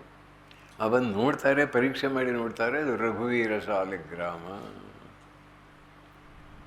ನಡೆಯಿತು ಘಟನೆ. ಈಗಲೂ ಅವರ ಮನೆಗೆ ಹೋದರೆ ರಘುವೀರನ ಸಾಲಿಗ್ರಾಮ ಇದೆ, ಅಲ್ಲಿ ಅದಕ್ಕೆ ಪೂಜೆ ಯಥಾ ಪ್ರಕಾರ ನಡೀತದೆ. ಆಮೇಲೆ ವ್ಯಕ್ತಿಯ ಹೃದಯದಲ್ಲಿ ಈ ಜಗತ್ತಿನ ಜನರಲ್ಲಿ ಎಂತೆಂಥ ವ್ಯಕ್ತಿಗಳಿರ್ತಾರೆ ಅಂತ. ಒಂದು ಬಾರಿ ಅವರು ಸುಮಾರು 10 ಮೈಲ್ ದೂರ ಹೋಗಿದ್ದರಂತೆ ಮೇದಿನಿಪುರಕ್ಕೆ ಹೋಗಲಿಕ್ಕೆ ಕಾಮಾರ ಪುಷ್ಕರದಿಂದ. ಅಲ್ಲಿ ಅಪೂರ್ವವಾಗಿ ಕಂಗೊಳಿಸ್ತಕ್ಕಂಥ ಬಿಲ್ವ ಪತ್ರೆಯನ್ನು ನೋಡಿದ ಕೂಡಲೇ ಅವರಿಗೆ ಶಿವನಿಗೆ ಅತ್ಯಂತ ಪ್ರಿಯವಾದದ್ದಲ್ವ ಅಂತ ಅದನ್ನೆಲ್ಲ ತೆಗೆದುಕೊಂಡು ಹೋಗಬೇಕಾದ ಜಾಗಕ್ಕೆ ಹೋಗದೆ ಮನೆಗೆ ಬಂದು ಚಂದ್ರಮಣಿ ದೇವಿಗೆ ಆಶ್ಚರ್ಯ, ಇದೇನಪ್ಪ ವಿಚಿತ್ರ ಅಂತ. ಆ ದಿನ 10 ಗಂಟೆ ಸುಮಾರು 12 ಗಂಟೆಗೆ ವಾಪಸ್ ಬಂದು ಪೂಜೆ ಮಾಡಿ 3 ಗಂಟೆಗೆ ಮತ್ತೆ ಊಟ ಮಾಡಿ. ಅರ್ಥಾತ್ ಭಕ್ತಿಪ್ರಿಯ, ಭಕ್ತಿಗಮ್ಯ, ಭಕ್ತಿವಶ್ಯ, ಭಯಾಪಹ ಅನ್ನುವ ವಾಕ್ಯವನ್ನು ನಾವು ಓದ್ತೇವೆ. ಭಗವಂತ ಭಕ್ತಿಯೇ ಅತ್ಯಂತ, ಭಕ್ತನ ಭಕ್ತಿಯನ್ನು ಕಂಡು ಆತನು ಅಪೂರ್ವವಾದ ಆಕರ್ಷಣೆ ಅವನಿಗೆ ಅಂತ ನಾವು ಓದ್ತೇವೆ. ಜಗನ್ನಾಥದಾಸರ ಒಂದು ಹಾಡನ್ನು ನಾನು ಹೇಳೋದುಂಟು, ಆ ಪರಿಶುದ್ಧವಾದ ಪ್ರೀತಿ ಪ್ರೇಮ ಭಕ್ತಿ ಬಂತಂತ ಆದರೆ ನಮ್ಮದೆಲ್ಲ ವಿಧಿ ಭಕ್ತಿ, ಹೆದರಿಕೊಂಡು ದೂರದಲ್ಲಿ ದೇವರೇ ಅಂತ ಹೇಳೋದು, ನನಗದು ಮಾಡಿಕೊಡು ಇದು ಮಾಡಿಕೊಡು ಅಂತ ಹೇಳೋದು ಸರಿಯೇ, ತಪ್ಪಲ್ಲ. ಆ ವಿಧಿ ಭಕ್ತಿಯ ನಂತರ ಆ ಪ್ರೇಮ ಭಕ್ತಿ ಬರ್ತದೆ ಅಂತ ಹೇಳ್ತಾರೆ. ಪ್ರೇಮ ಭಕ್ತಿ ಬಂದಾಗ ಮಲಗಿ ಪರಮಾದರದಿ ಪಾಡಲು ಕುಳಿತು ಕೇಳುವನ್, ಕುಳಿತು ಪಾಡಲು ನಿಲುವನ್, ನಿಂತರೆ ನಲಿವನ್, ನಲಿದರೆ ಒಲಿವನ್, ಸುಲಭನು ಹರಿ ತನ್ನವರ ಬಿಟ್ಟು ಅರೆಗಳಿಗೆ ನಿಲ್ಲಲ್ ಅರಿಯನ್ ಅಂತ ಹೇಳ್ತಾರೆ ಅವರು. ಅದು ಅನುಭವಗಮ್ಯವಾದಂತಹ ವಿಚಾರ. ಹೀಗೆ ಆ ಪರಮಾತ್ಮನಲ್ಲಿ ಒಂದು ವಿಶ್ವಾಸ ಅಂದರೆ ಕೆಲವರಲ್ಲಿ ಎಷ್ಟು ಅಭಿವ್ಯಕ್ತವಾಯಿತು ಅಲ್ಲಿ. ಅಂಥ ವ್ಯಕ್ತಿಯಲ್ಲಿ ಗಯಾಗದಾಧರ ಸ್ವಾಮಿ ಹತ್ತಿರ ಹೋದದ್ದು. ಗಯಾಗದಾಧರನಲ್ಲಿ ಹೋಗಿ 1 ತಿಂಗಳ ಕಾಲ ಇದ್ದು ಅಲ್ಲಿ ಸಹಸ್ರನಾಮ ಪೂಜೆ ಪಾಠ ಎಲ್ಲ ಮಾಡಿ ವಿಶೇಷ ಪ್ರಾರ್ಥನೆ ಸಲ್ಲಿಸಿ ಗಯಾಗದಾಧರ ಸ್ವಾಮಿ ಗಯಾಗದಾಧರ ಪ್ರಿಯತಾಂ ಅಂತ ಹೇಳ್ತಾರೆ. ಆ ರೀತಿಯಲ್ಲಿ ಮಾಡೋದಕ್ಕೂ ಒಂದು ಕಾರಣ ಇದೆ, ಅದಕ್ಕೂ ಒಂದು ಅನುಭವ. ಅವರ ಸಂಬಂಧಿಕರಲ್ಲಿ ಒಬ್ಬಳಿಗೆ ಯಾವುದೋ ಒಂದು ಪೊಸೆಷನ್ ಅಂತ ಹೇಳ್ತಾರೆ, ಈಗಿನ ಕಾಲದಲ್ಲಿ ಅದಕ್ಕೆಲ್ಲ ಮೂಢನಂಬಿಕೆ ಅಂತಾರೆ. ಆ ಪೊಸೆಷನ್ ಯಾವುದೋ ಒಂದು ಶಕ್ತಿ ಅವಳಲ್ಲಿ ಆಹ್ವಾನಿತವಾಗಿ ಅವಳ ಹಾವಭಾವ ನೋಡಿದ ಕೂಡಲೇ ಇವರು ಗಂಭೀರವಾಗಿ ರಘುವೀರನ ಸ್ಮರಣೆ ಮಾಡಿ, ನೀನು ಯಾರೇ ಆಗಲಿ ಅವಳಿಗೆ ತೊಂದರೆ ಕೊಡಬೇಕಾದ್ರೆ ಯಾಕೆ ನೀನು ಅವಳ ಶರೀರದಲ್ಲಿ ಬಂದಿದ್ದಿ ಅಂತ ಕೇಳಿದಾಗ ಅದು ಹೆದರಿಕೊಂಡು ಹೇಳಿತಂತೆ, ನಾನು ಬಹಳ ಕಷ್ಟದಲ್ಲಿದ್ದೇನೆ, ಅದನ್ನು ನೀನು ತಿಳಿಸುವುದಕ್ಕೋಸ್ಕರ ಬಂದೆ. ನನಗೆ ಗೈಯಲ್ಲಿ ಒಂದು ಶ್ರಾದ್ದ ಮಾಡಿ ನನಗೊಂದು ಸದ್ಗತಿ ಸರಿಯೋ ಹಾಗೆ ನೀನು ಮಾಡೋದಾದರೆ ನಾನು ಈ ಶರೀರವನ್ನು ಬಿಟ್ಟು ಹೋಗ್ತೇನೆ ಅಂತ.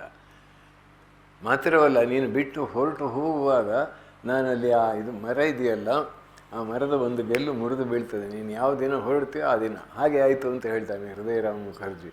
ಆಮೇಲೆ ಅವರು ಅಲ್ಲಿಗೆ ಹೋದದ್ದು. ಅಲ್ಲಿ ಅವರಿಗೆ ಅದ್ಭುತವಾದ ದಿವ್ಯವಾದ, ನಾನು ದಿವ್ಯ ಕರ್ಮ ದಿವ್ಯ ಜನ್ಮ ಅಂತ ನಾನು ಇಲ್ಲಿ ಮಾತನಾಡ್ತಾ ಹೇಳಿದೆ. ಭಗವಂತ ಈ ಜಗತ್ತಿಗೆ ಅವತರಣ ಮಾಡುವಾಗ ಅವರ ಹಿನ್ನೆಲೆಯಲ್ಲಿ ಸಾಮಾನ್ಯ ಮನುಷ್ಯರಿಗೆ ಉಂಟಾಗತಕ್ಕಂಥ ಅನುಭವಗಳಲ್ಲ, ಅದು ದಿವ್ಯವಾದದ್ದು, ಅತೀಂದ್ರಿಯವಾದದ್ದು. ಇಂದ್ರಿಯ ರಾಜ್ಯದಲ್ಲೇ ಇದ್ದು ಇದೇ ಸರ್ವಸ್ವ ಎನ್ನುವ ವ್ಯಕ್ತಿಗಳಿಗೆ ಇದಕ್ಕಿಂತಲೂ ಸೂಕ್ಷ್ಮವಾದಂಥ ತತ್ವ ಇದೆ ಅಂತ ಹೇಳಿ ತೋರಿಸುವುದಕ್ಕಾಗಿಯೋ ಎಂಬಂತೆ ಅವರಿಗಲ್ಲಿ ದಿವ್ಯ ಸ್ವಪ್ನವಾಯಿತು. ತಾನು ಪಿಂಡ ಪ್ರದಾನ ಮಾಡಿದ್ದು ಶ್ರಾದ್ದಾದಿ ಕರ್ಮಗಳನ್ನು ಮಾಡಿದ್ದನ್ನು ಆ ಪಿತೃಪುರುಷರು, ದಿವ್ಯ ದೇಹಧಾರಿಗಳಾದ ಪಿತೃಪುರುಷರು ಎಲ್ಲರೂ ಸ್ವೀಕರಿಸಿ ಆಶೀರ್ವಾದ ಮಾಡುವಂತೆ ಕಂಡರು. ಅಷ್ಟು ಮಾತ್ರವಲ್ಲ, ಸ್ವಲ್ಪ ಹೊತ್ತಿನಲ್ಲೇ ಆ ಪಿತೃಪುರುಷರು ಎಲ್ಲರೂ ಎರಡೂ ಕಡೆಗಳಲ್ಲಿ ನಿಂತು ಯಾರೋ ಒಬ್ಬ ದಿವ್ಯ ಪುರುಷನನ್ನು ಪ್ರಾರ್ಥನೆ ಮಾಡಲಿಕ್ಕೆ, ಸ್ತೋತ್ರಗಳಿಂದ ಪ್ರಾರ್ಥನೆ ಮಾಡಲಿಕ್ಕೆ ಶುರು ಮಾಡಿದರು. ಆಗ ಅಲ್ಲಿ ದಿವ್ಯ ಪುರುಷ ಸಿಂಹಾಸನದಲ್ಲಿ ಕುಳಿತವನು, ಕ್ಷುದಿರಾಮ, ನಾನು ನಿನ್ನ ಭಕ್ತಿಗೆ ಮೆಚ್ಚಿದ್ದೇನೆ, ನಾನು ನಿನ್ನ ಮಗನಾಗಿ ಜನಿಸುತ್ತೇನೆ. ಬೇಡ ಪ್ರಭು, ನೀನೀಗ ನನಗೆ ದರ್ಶನ ನೀಡಿದ್ದೀಯೆ, ಹೆಚ್ಚಿನ ಕೃಪೆಗೆ ನಾನು ಪಾತ್ರನಲ್ಲ, ನಾನು ಬಡವ, ನಿನ್ನನ್ನು ಸರಿಯಾದ ರೀತಿಯಲ್ಲಿ ನೋಡಿಕೊಳ್ಳದಿದ್ದರೆ ಎಂಥ ಪಾಪಕೃತ್ಯವಾಗುತ್ತಲ್ಲ, ಸರಿಯಾಗಿ ಸೇವಿಸಲಾರೆ, ಇಷ್ಟೇ ಸಾಕು ನನಗೆ, ಹೆದರಬೇಡ, ನೀನು ಕೊಟ್ಟಷ್ಟರಲ್ಲೇ ನಾನು ಸಂತುಷ್ಟನಾಗ್ತೇನೆ. ಇಷ್ಟು ಹೇಳಿದ ಮೇಲೆ ಎಚ್ಚರವಾಯಿತು. ಎಚ್ಚರವಾದಾಗ ಅಪೂರ್ವ ಆನಂದ ಭರಿತರಾಗಿದರು. ಅಪೂರ್ವ ಆನಂದದ ಕುಂಭವನ್ನು ಹೃದಯದಲ್ಲಿ ತುಂಬಿಕೊಂಡು ಗೃಹಾಭಿಮುಖರಾಗಿದ್ದಾರೆ ಕ್ಷುದಿರಾಮರು. ಇತ್ತ ಚಂದ್ರಮಣಿ ದೇವಿ ಅತ್ಯಂತ ಸರಳ ವ್ಯಕ್ತಿ, ಕಪಟ ಒಂದು ಸ್ವಲ್ಪವೂ ಇಲ್ಲ. ಆತನಂತೆಯೇ ಸತಿ. ಎಂಥ ಮನಸ್ಸು! ಮಗುವಿನ ಮನಸ್ಸದು ದಿವ್ಯ ದೀಪ್ತಿಯದು, ಬಾಹ್ಯಾಡಂಬರ ಎನಿತಿಲ್ಲ, ಲೌಕಿಕ ಲೆಕ್ಕಾಚಾರವು ತಿಳಿಯದು, ದೇವರ ನಾಮವು ಬಿಟ್ಟಿಲ್ಲ. ಭವ ಪರಿಹಾರಕ ಮಂಗಲದಾಯಕ ಗುರುವರ ಕಥನವು ಅಮರವಿದು, ಶ್ರದ್ಧಾಭಕ್ತಿಯಂ ಕೇಳಿದರೆಲ್ಲರಿಗೂ ಮುಕ್ತಿ ಮಾರ್ಗವದು ದಿಟಬಹುದು ಅಂತ ಅಲ್ಲಿ ಒಂದು ಸಣ್ಣ ವಿವರಣೆ. ಎಷ್ಟು ಸರಳ ಅಂತ ಹೇಳಿದರೆ ಲೆಕ್ಕಾಚಾರದ ಬುದ್ಧಿಯೇ ಇಲ್ಲ. ಯಾರಿಗೆ ಕಷ್ಟ ಊರಿನಲ್ಲಿ ಬಂದರೂ ಕೂಡ ಅವ್ರು ಯಾರು ಹಸಿವೆಯಾಗಿ ಊಟ ಮಾಡದೇ ಇದ್ದರೆ ಅದನ್ನು ತಿಳ್ಕೊಂಡು ತಾನೇ ಊಟ ಮಾಡಬೇಕಾದ ಆಹಾರವನ್ನು ಕೊಟ್ಟು ಬರುವಂಥ ಮನಸ್ಸು. ಅವರು ಒಂದು ದಿನ ತಮ್ಮ ಸ್ನೇಹಿತೆಯಾದಂಥ ಧನಿ ಕಾಮಾರಿಣಿ, ಬ್ಲ್ಯಾಕ್ ಸ್ಮಿತ್ ಅಂತ ಹೇಳ್ತಾರಲ್ಲ ಇಂಗ್ಲೀಷ್ನಲ್ಲಿ, ಕಾಮಾರಿತಿಯ ಜೊತೆಗೆ ಶಿವ ದೇವಾಲಯದಲ್ಲಿ ಹೀಗೆ ನಿಂತ್ಕೊಂಡು ಮಾತಾಡ್ತಾ ಇದ್ದಾರಂತೆ. ಇದ್ದಕ್ಕಿದ್ದಂತೆ ಶಿವ ದೇವಾಲಯವೆಲ್ಲ ಜ್ಯೋತಿರ್ಮಯವಾಯಿತು. ಜ್ಯೋತಿರ್ಮಯವಾಗಿ ಪ್ರವಾಹ ರೂಪದಿಂದ ನೇರವಾಗಿ ಬಂದು ಅವರನ್ನು ಪ್ರವೇಶಿಸಿತು. ಪ್ರವೇಶಿಸಿದ ಕೂಡಲೇ ಏನು ದನಿ ನೋಡಿ, ಏನಾಗ್ತಾ ಇದೆ ನನಗೆ, ಏನಾಗ್ತಾ ಇದೆ ಅಂತ ಹೇಳ್ತಾರೆ. ಹೇಳುವಾಗಲೇ ಅಲ್ಲೇ ಕುಸಿದು ಬಿದ್ದರು. ದನಿ ಅವರನ್ನು ಮನೆ ಕರೆದುಕೊಂಡು ಬಂದು ಶೈತ್ಯೋಪಚಾರ ಎಲ್ಲ ಮಾಡಿದರು. ಆಮೇಲೆ ಅವರಿಗೆ ಭಾವನೆ, ಗರ್ಭಧಾರಣೆ ಆದಂಥ ಒಂದು ಭಾವನೆ. ಇದಕ್ಕೆ ಇಮ್ಯಾಕ್ಯುಲೇಟ್ ಕನ್ಸೆಪ್ಷನ್ ಅಂತ ಕ್ರೈಸ್ತರಲ್ಲಿ ಹೇಳ್ತಾರೆ. ಕ್ರೈಸ್ತನು ಹುಟ್ಟಿದ್ದು ಹಾಗೆ ಅಂತ. ಅವತಾರ ಪುರುಷರು ಅದೇ ದಿವ್ಯ ಜನ್ಮ. ಅದು ಅತ್ಯಂತ ಶುದ್ಧವಾದದ್ದು. ಶರೀರ ಮಾತ್ರ ಬಂದಿದೆ ಅಷ್ಟೇ. ಆ ಶರೀರ ಸತ್ವಪೂರ್ಣವಾದಂತಹ ಶರೀರ. ಆಮೇಲೆ ಅವರು ಬಂದು ಹೇಳಿದರು, ಇವರೂ ಬಂದು ಹೇಳಿದರು. ಕ್ಷುದಿರಾಮರು ಊರಿಗೆ ಬಂದಿದ್ದಾರೆ. ಚಂದ್ರಮಣಿ ತನ್ನ ಅನುಭವಗಳನ್ನೆಲ್ಲ ಅವರಿಗೆ ಹೇಳಿದಾಗ, ನನಗೂ ಅಂಥ ಅನುಭವಗಳಾಗಿದೆ, ಯಾರಿಗೂ ಹೇಳಬೇಕಾಗಿಲ್ಲ, ದೇವರ ಇಚ್ಛೆಯೇನೆ ಅಂತ ಈಗಲೇ ಪ್ರಸಾರ ಮಾಡಬೇಡ, ನಿನಗೆ ಸುಮ್ಮನೆ ಇನ್ನೊಬ್ಬರಿಗೆ ಗೊತ್ತಿದ್ದು ಗೊತ್ತಿಲ್ಲದೆ ಹೇಳಿಬಿಡ್ತಿ, ಅದೇನು ಬೇಡ, ಸುಮ್ಮನೆ ಇರು. ಒಂದು ವರ್ಷದ ನಂತರ 36ನೇ ಇಸ್ವಿಯಲ್ಲಿ ಅದ್ಭುತವಾದಂಥ ಆ ಶಕ್ತಿ ಚಂದ್ರಮಣಿಯ ಗರ್ಭದಿಂದ ಈ ಜಗತ್ತಿಗೆ ಹೊರಹೊಮ್ಮಿದರು. 18ನೇ ತಾರೀಕು 18/2/36, 18/2/36 ನೆನ್ಪಿಟ್ಕೊಳ್ಳಿಕ್ಕೆ ಅನುಕೂಲ. ಯಾರಪ್ಪ ಇವರು ಬಂದದ್ದು? ಧನಿ ಕಾಮರಗಿತ್ತಿ ಚಂದ್ರಮಣಿಗೆ ಸಹಾಯ ಮಾಡಿ ಆ ಮಗುವನ್ನು ಹುಡುಕಲಿಕ್ಕೆ ಹೋದರೆ 6 ತಿಂಗಳಿನ ಮಗುವಿನ ಹಾಗೆ ಅಳುವುದಿಲ್ಲ. ಆಮೇಲೆ ಹೋದರೆ ಆ ಒಲೆಯಲ್ಲಿ ಬೂದಿ ಮೆತ್ಕೊಂಡಿದೆ, ಆ ಬೂದಿ ಇಲ್ಲಿವರೆಗೆ ಬೂದಿ ಹಾಕ್ಕೊಂಡು ಅಲ್ಲಿ ಸುಮ್ಮನೆ ಇದ್ದಾರೆ. ಹೋಗಿ ಎತ್ತಿ ನೋಡ್ತಾಳೆ, ಅದ್ಭುತವಾಗಿದೆ ಶಿಶು.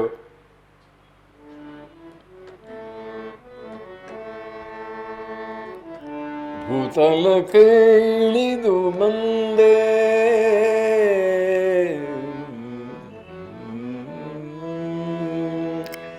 ಭೂತಲಕ್ಕೆ ಇಳಿದು ಬಂದೆ, ಯಾರು ನೀನು ಕಣ್ಮಣಿ, ಅರ್ಥ ಜನರ ತಾಪ ಕಳೆ ಸುರಿಸಿ ಕರುಣೆ ಕಂಬನಿ, ವಿಪ್ರವನಿತೆ ಅಂಕದಲ್ಲಿ ನಲಿವನಾರು ಬೆಳಕ ಚೊಲ್ಲಿ,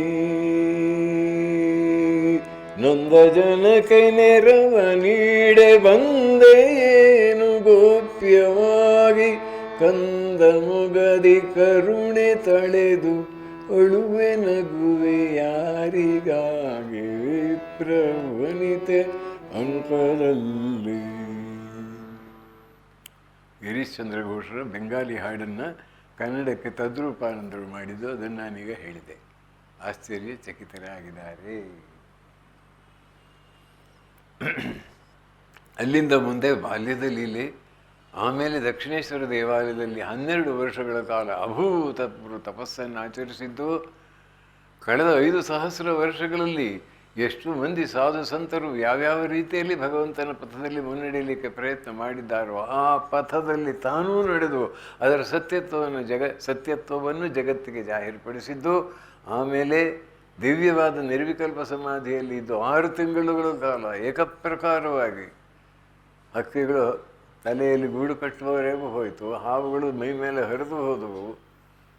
ಅಂಥ ಪರಿಸ್ಥಿತಿಯಲ್ಲಿ ಜಗನ್ಮಾತೆ 3 ಬಾರಿ ನೀನು ಜೀವೇರ್ ಮಂಗಲಿರ್ಜನ್ನು ಭಾವಮುಖೇತ್ ಹಾಕು, ಜೀವಿಗಳ ಮಂಗಲಕ್ಕಾಗಿ ನೀನು ಶರೀರ ಬೋಧ ಇರಲಿ, ಸ್ವಲ್ಪ ಜನರಿಗೆ ಒಳ್ಳೆ ಮಾತುಗಳನ್ನು ಹೇಳಲಿಕ್ಕೆ ನೀನು ಶರೀರದಲ್ಲಿರೋ ಬಿಟ್ಬಿಡಬೇಡ ಅಂತ ಹೇಳಿ ಆಮೇಲೆ ಬಂದದ್ದು.